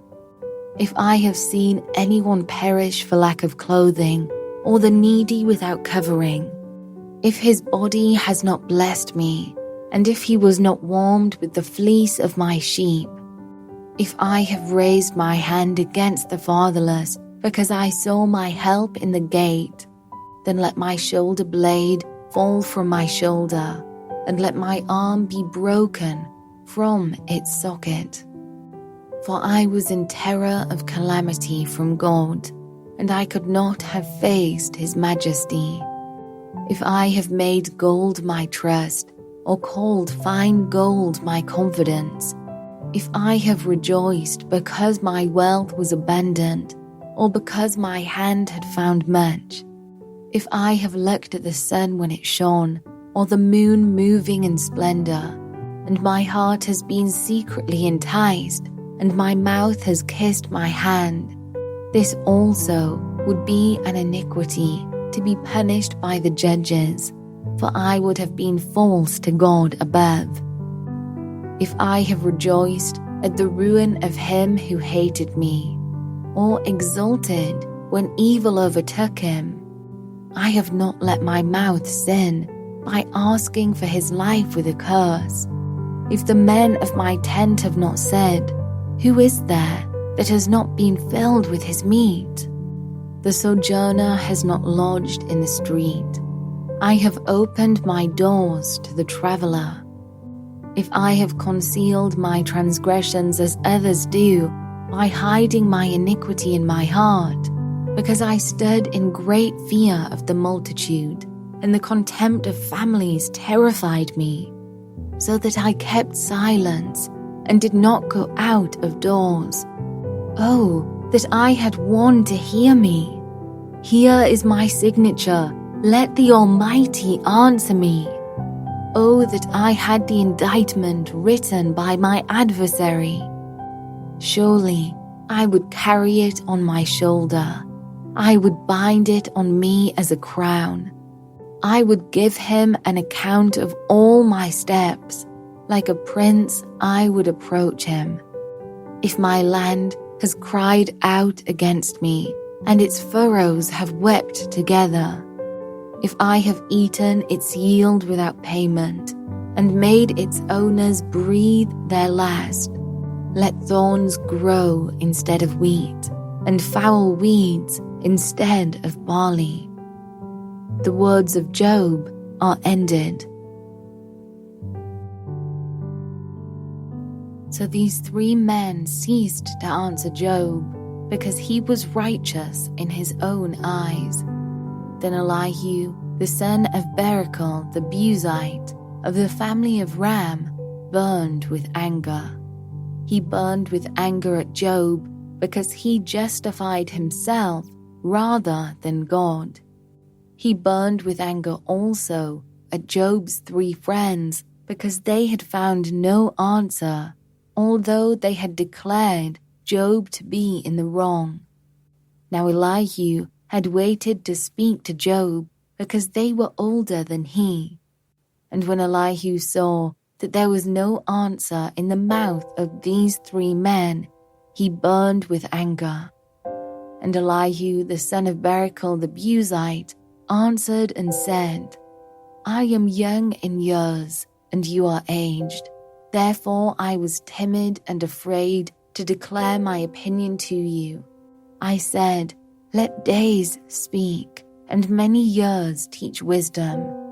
But it is the spirit in man, the breath of the Almighty, that makes him understand. It is not the old who are wise, nor the aged who understand what is right. Therefore I say, listen to me. Let me also declare my opinion. Behold, I waited for your words. I listened for your wise sayings while you searched out what to say. I gave you my attention, and behold, there was none among you who refuted Job or who answered his words. Beware lest you say, we have found wisdom. God may vanquish him, not a man. He has not directed his words against me, and I will not answer him with your speeches. They are dismayed, they answer no more, they have not a word to say. And shall I wait, because they do not speak, because they stand there and answer no more? I also will answer with my share. I also will declare my opinion. For I am full of words, the spirit within me constrains me. Behold, my belly is like wine that has no vent, like new wineskins ready to burst. I must speak, that I may find relief. I must open my lips and answer. I will not show partiality to any man, or use flattery toward any person. For I do not know how to flatter, else my Maker would soon take me away. But now, hear my speech, O Job, and listen to all my words. Behold, I open my mouth, the tongue in my mouth speaks. My words declare the uprightness of my heart, and what my lips know, they speak sincerely. The Spirit of God has made me, and the breath of the Almighty gives me life. Answer me, if you can. Set your words in order before me. Take your stand. Behold, I am toward God as you are. I too was pinched off from a piece of clay. Behold, no fear of me need terrify you. My pressure will not be heavy upon you. Surely you have spoken in my ears, and I have heard the sound of your words. You say, I am pure, without transgression. I am clean, and there is no iniquity in me. Behold, he finds occasions against me. He counts me as his enemy. He puts my feet in the stocks and watches all my paths. Behold, In this you are not right. I will answer you, for God is greater than man. Why do you contend against him, saying, He will answer none of man's words? For God speaks in one way, and in two, though man does not perceive it. In a dream, in a vision of the night, when deep sleep falls on men, while they slumber on their beds, then he opens the ears of men and terrifies them with warnings, that he may turn man aside from his deed and conceal pride from a man. He keeps back his soul from the pit, his life from perishing by the sword. Man is also rebuked with pain on his bed and with continual strife in his bones, so that his life loathes bread and his appetite the choicest food. His flesh is so wasted away that it cannot be seen, and his bones that were not seen stick out. His soul draws near the pit, and his life to those who bring death. If there be for him an angel, a mediator, one of the 1,000, to declare to man what is right for him, and he is merciful to him and says, Deliver him from going down into the pit. I have found a ransom. Let his flesh become fresh with youth. Let him return to the days of his youthful vigor. Then man prays to God, and he accepts him. He sees his face with a shout of joy, and he restores to man his righteousness. He sings before men and says, I sinned and perverted what was right, and it was not repaid to me. He has redeemed my soul from going down into the pit, and my life shall look upon the light. Behold, God does all these things twice, 3 times with a man, to bring back his soul from the pit, that he may be lighted with the light of life. Pay attention, O Job, listen to me. Be silent, and I will speak. If you have any words, answer me. Speak, for I desire to justify you. If not, listen to me. Be silent, and I will teach you wisdom. Then Elihu answered and said, Hear my words, you wise men, and give ear to me, you who know. For the ear tests words as the palate tastes food. Let us choose what is right. Let us know among ourselves what is good. For Job has said, I am in the right, and God has taken away my right. In spite of my right, I am counted a liar. My wound is incurable, though I am without transgression. What man is like Job, who drinks up scoffing like water, who travels in company with evildoers and walks with wicked men? For he has said, It profits a man nothing that he should take delight in God. Therefore, hear me, you men of understanding. Far be it from God that he should do wickedness, and from the Almighty that he should do wrong. For according to the work of a man he will repay him, and according to his ways he will make it befall him. Of a truth, God will not do wickedly, and the Almighty will not pervert justice. Who gave him charge over the earth, and who laid on him the whole world? If he should set his heart to it, and gather to himself his spirit and his breath, all flesh would perish together, and man would return to dust. If you have understanding, hear this. Listen to what I say. Shall one who hates justice govern? Will you condemn him who is righteous and mighty, who says to a king, worthless one, and to nobles, wicked man, who shows no partiality to princes, nor regards the rich more than the poor, for they are all the work of his hands. In a moment they die.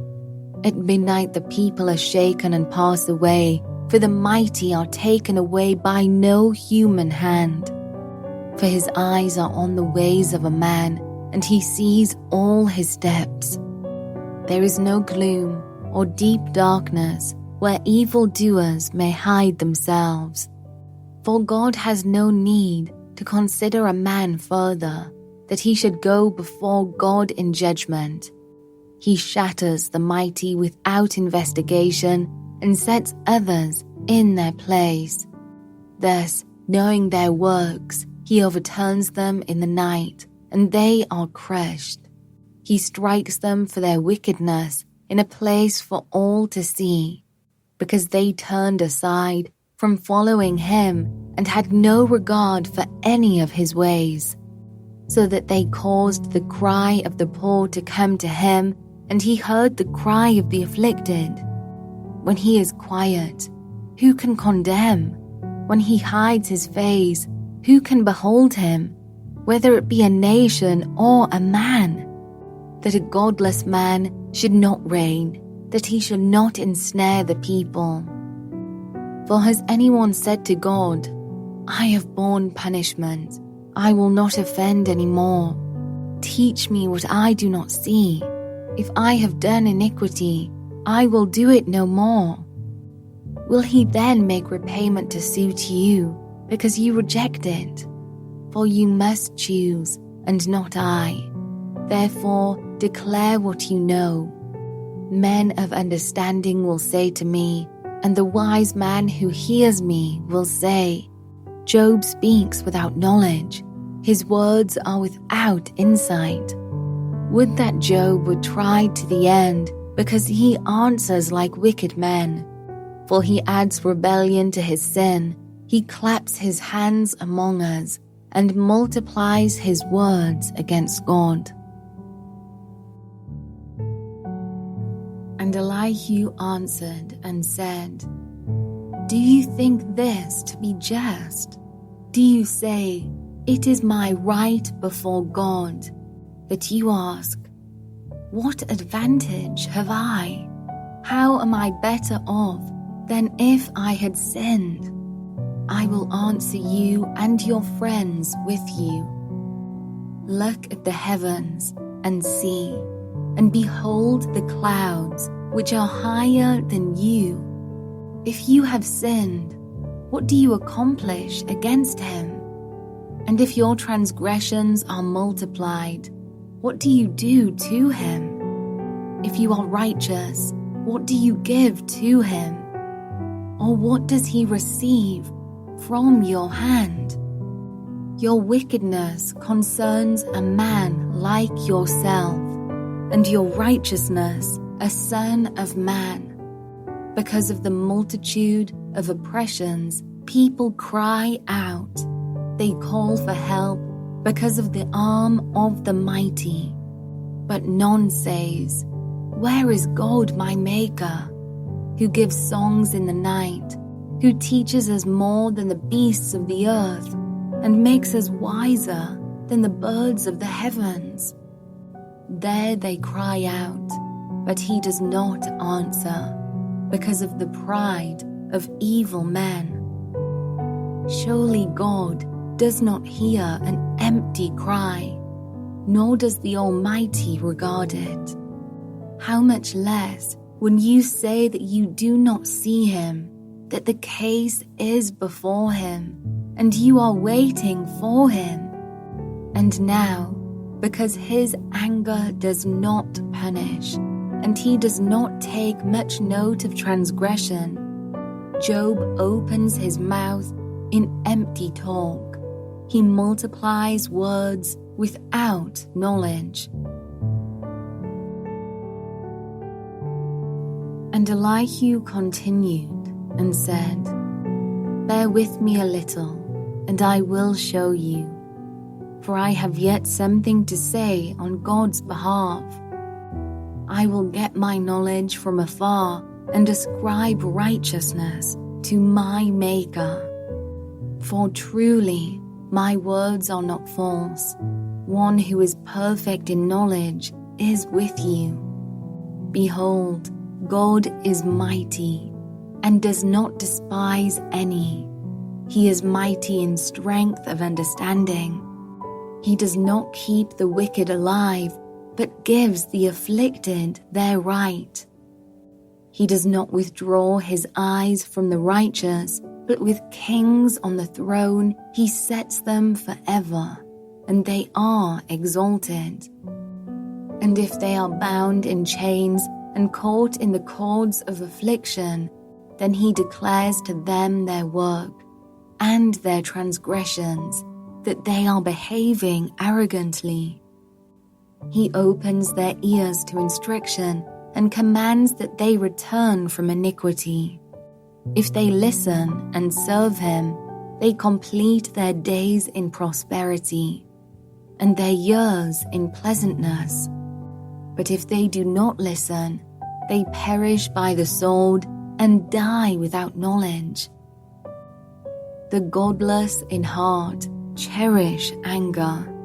They do not cry for help when he binds them.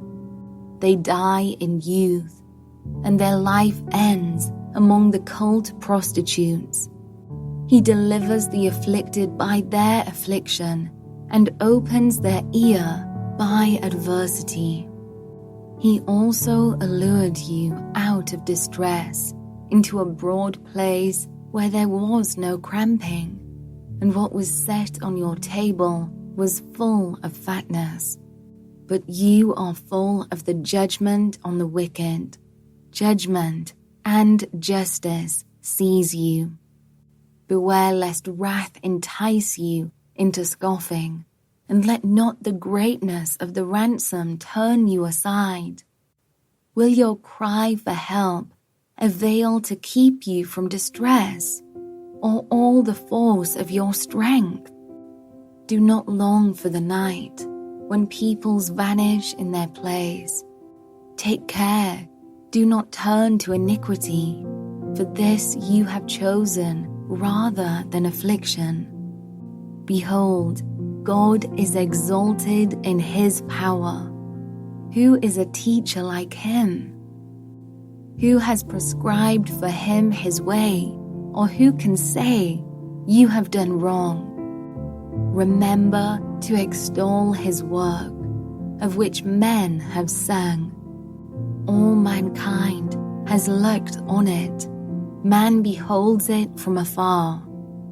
Behold, God is great, and we know him not. The number of his years is unsearchable.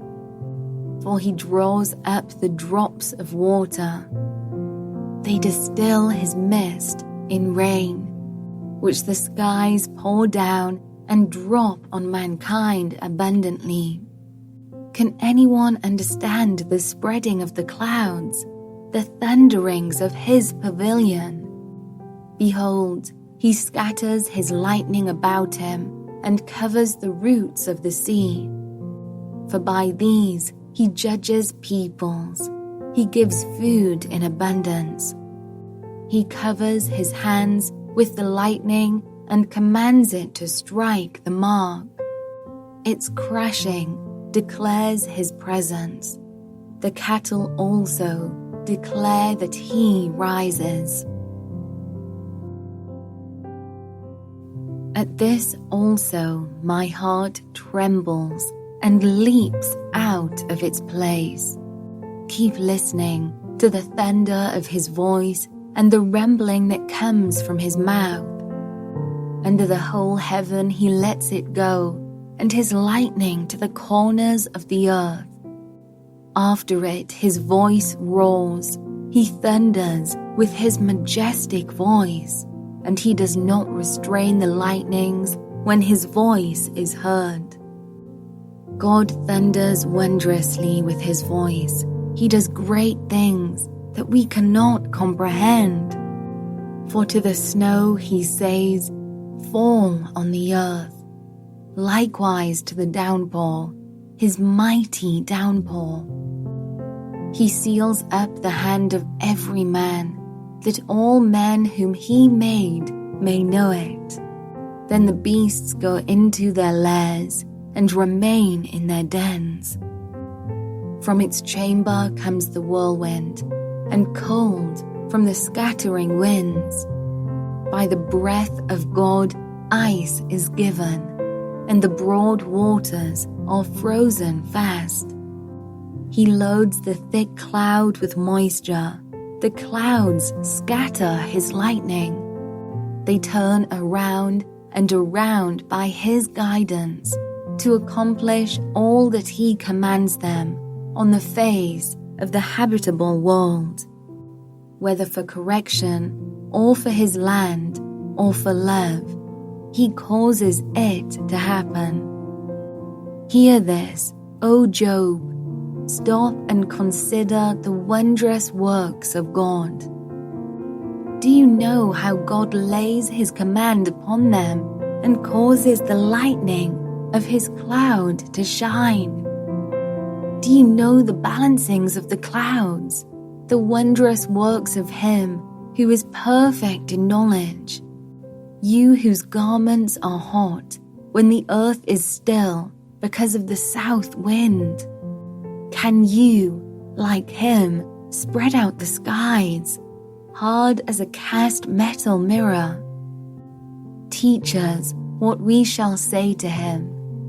We cannot draw up our case because of darkness. Shall it be told him that I would speak? Did a man ever wish that he would be swallowed up? And now no one looks on the light when it is bright in the skies, when the wind has passed and cleared them.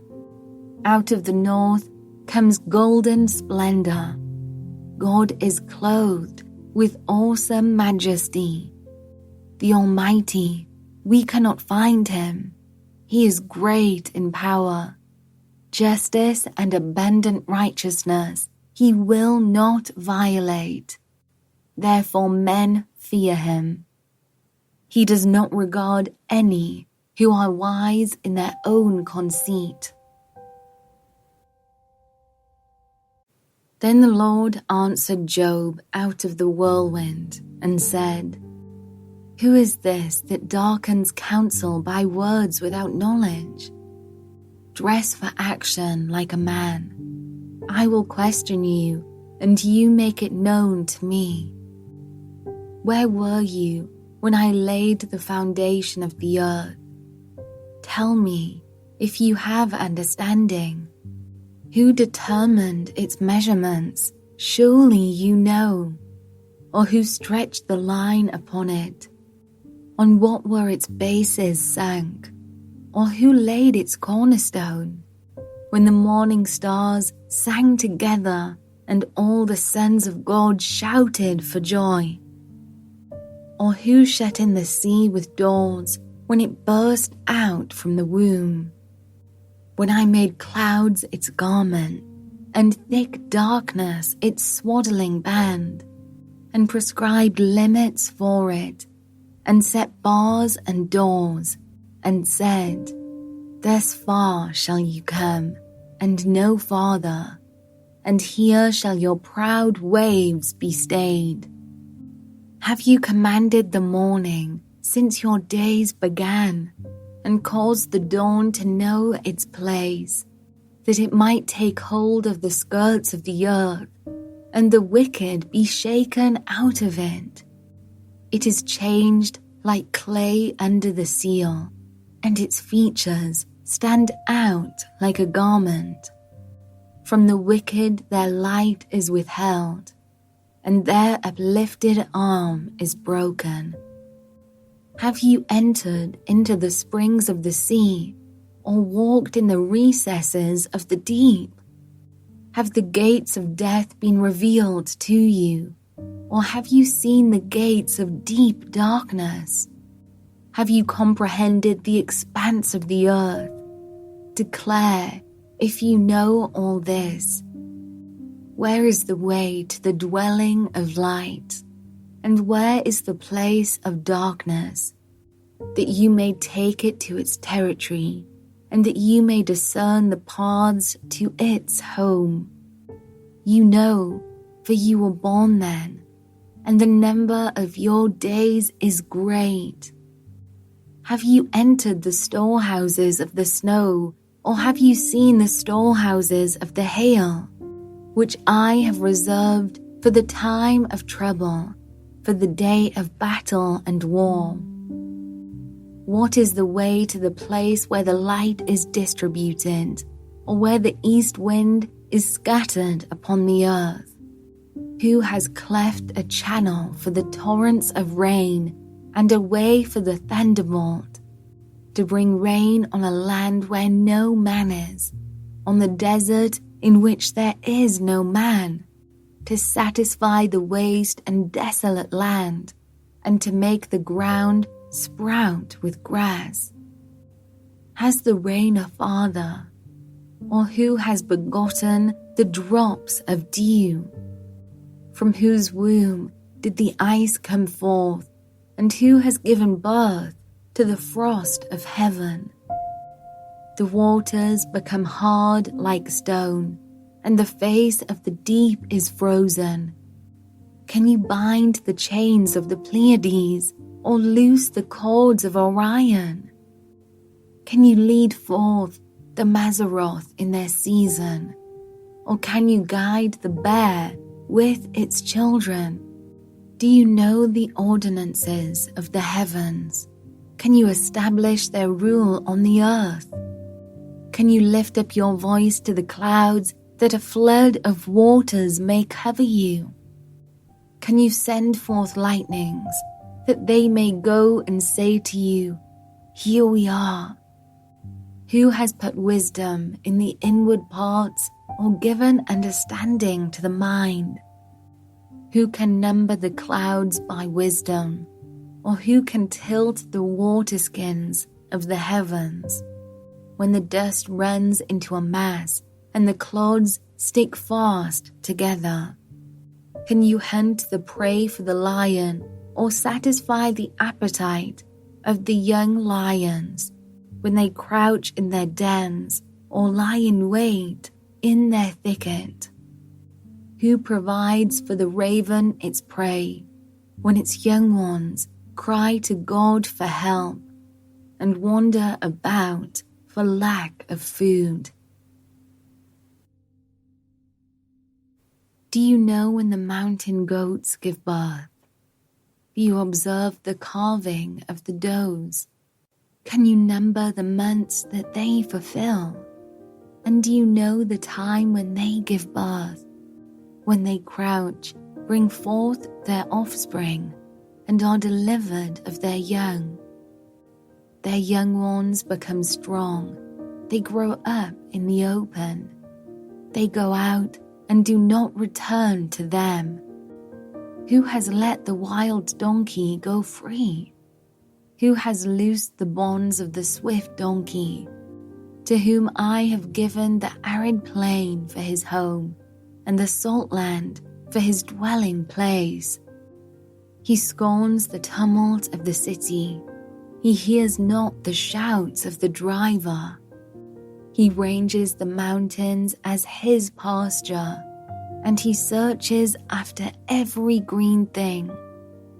Is the wild ox willing to serve you? Will he spend the night at your manger?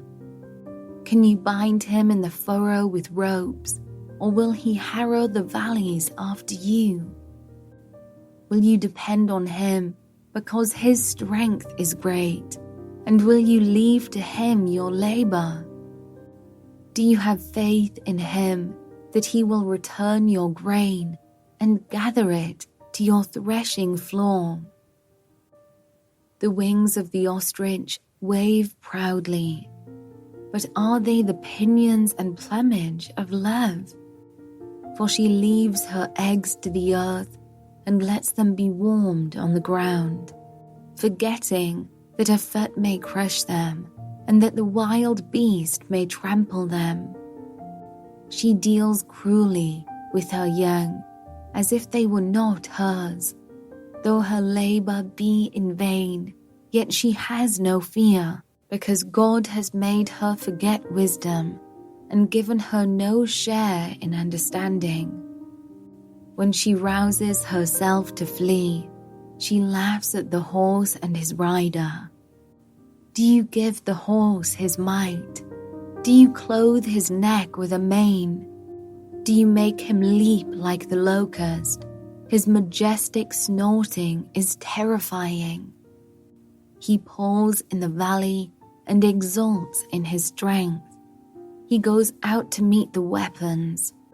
He laughs at fear and is not dismayed. He does not turn back from the sword. Upon him rattle the quiver, the flashing spear, and the javelin. With fierceness and rage, he swallows the ground. He cannot stand still at the sound of the trumpet. When the trumpet sounds, he says, "Aha!" He smells the battle from afar, the thunder of the captains, and the shouting. Is it by your understanding that the hawk soars and spreads his wings toward the south? Is it at your command that the eagle mounts up and makes his nest on high? On the rock he dwells and makes his home, on the rocky crag and stronghold. From there he spies out the prey. His eyes behold it from far away. His young ones suck up blood, and where the slain are, there is he. And the Lord said to Job, "Shall a fault finder contend with the Almighty? He who argues with God, let him answer it." Then Job answered the Lord and said, "Behold, I am of small account. What shall I answer you? I lay my hand on my mouth. I have spoken once, and I will not answer. Twice, but I will proceed no further." Then the Lord answered Job out of the whirlwind and said, "Dress for action like a man. I will question you, and you make it known to me. Will you even put me in the wrong? Will you condemn me that you may be in the right? Have you an arm like God, and can you thunder with a voice like his?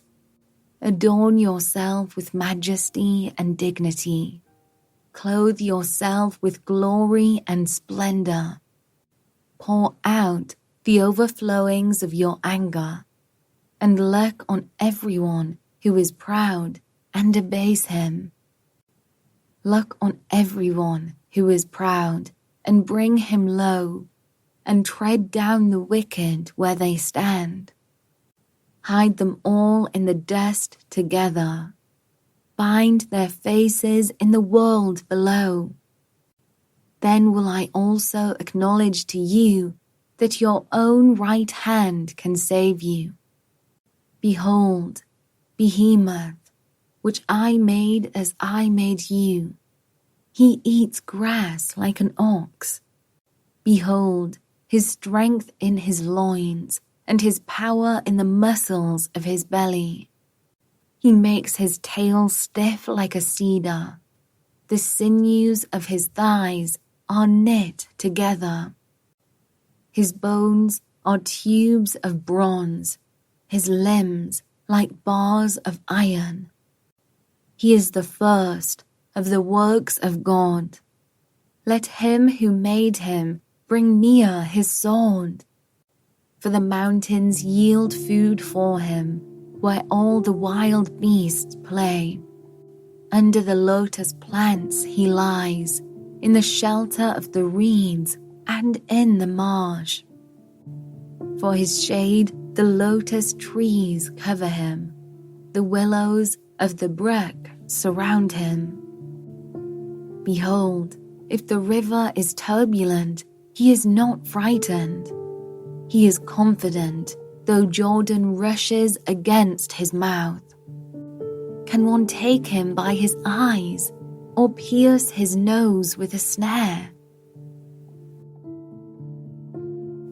Can you draw out Leviathan with a fishhook, or press down his tongue with a cord?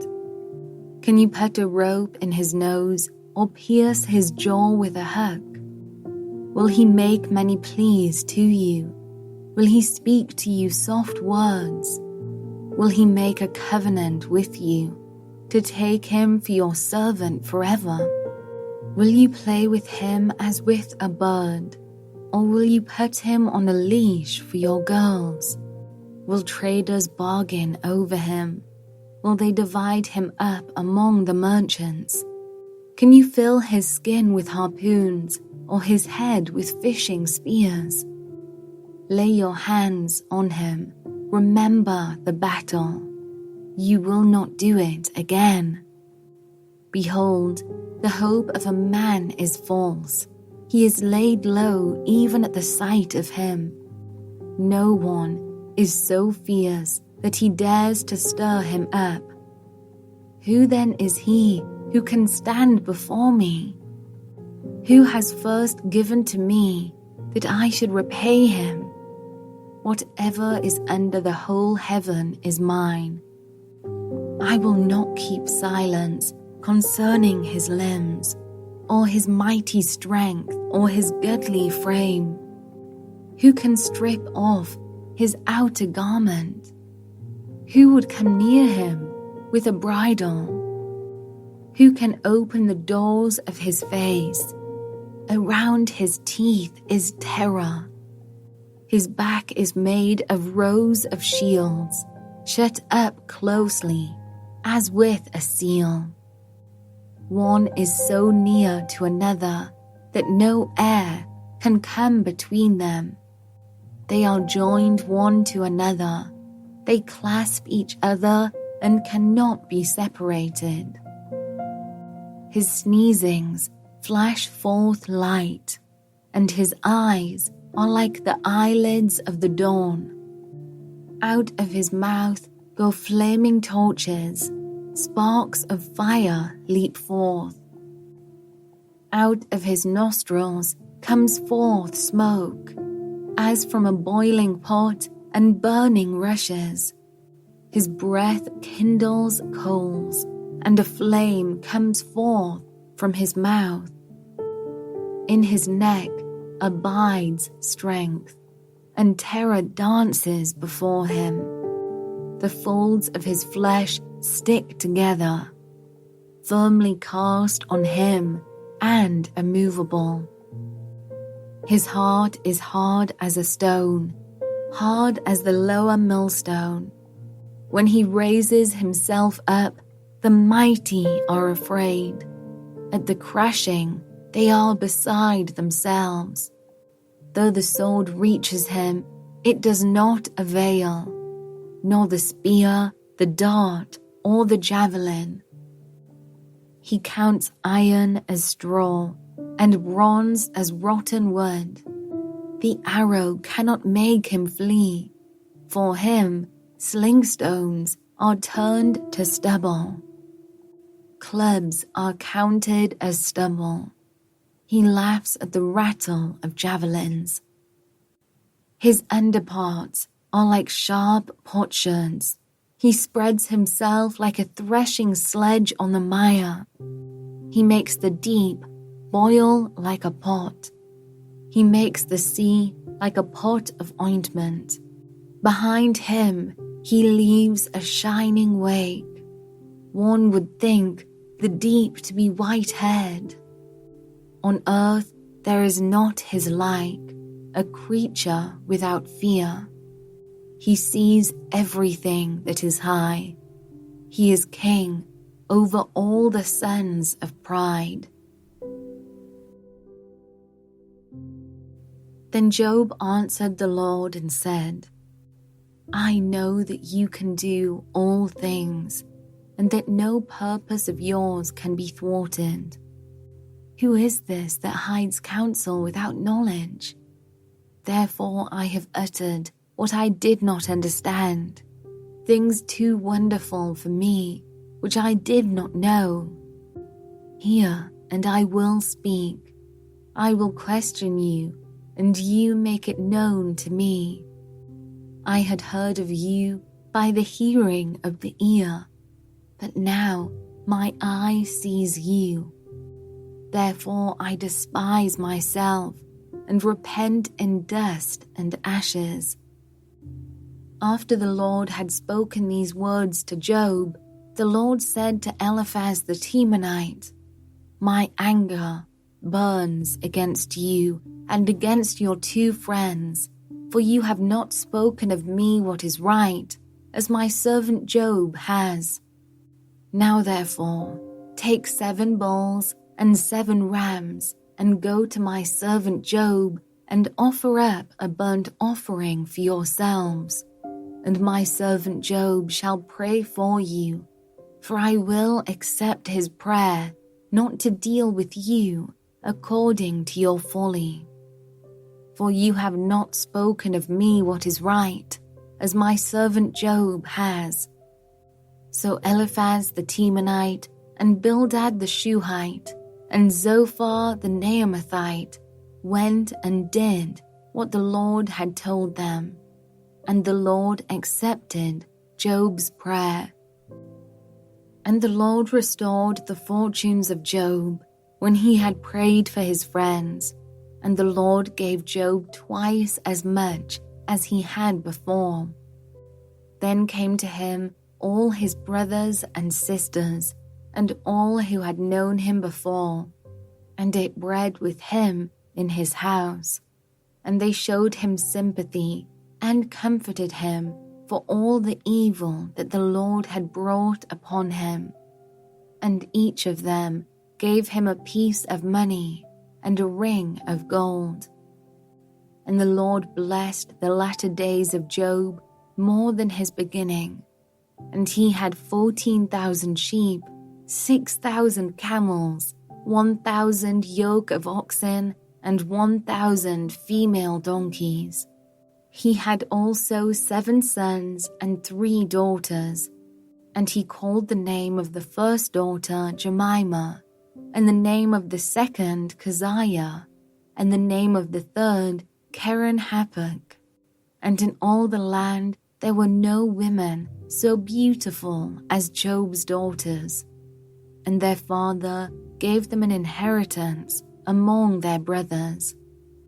And after this, Job lived 140 years, and saw his sons and his sons' sons, 4 generations.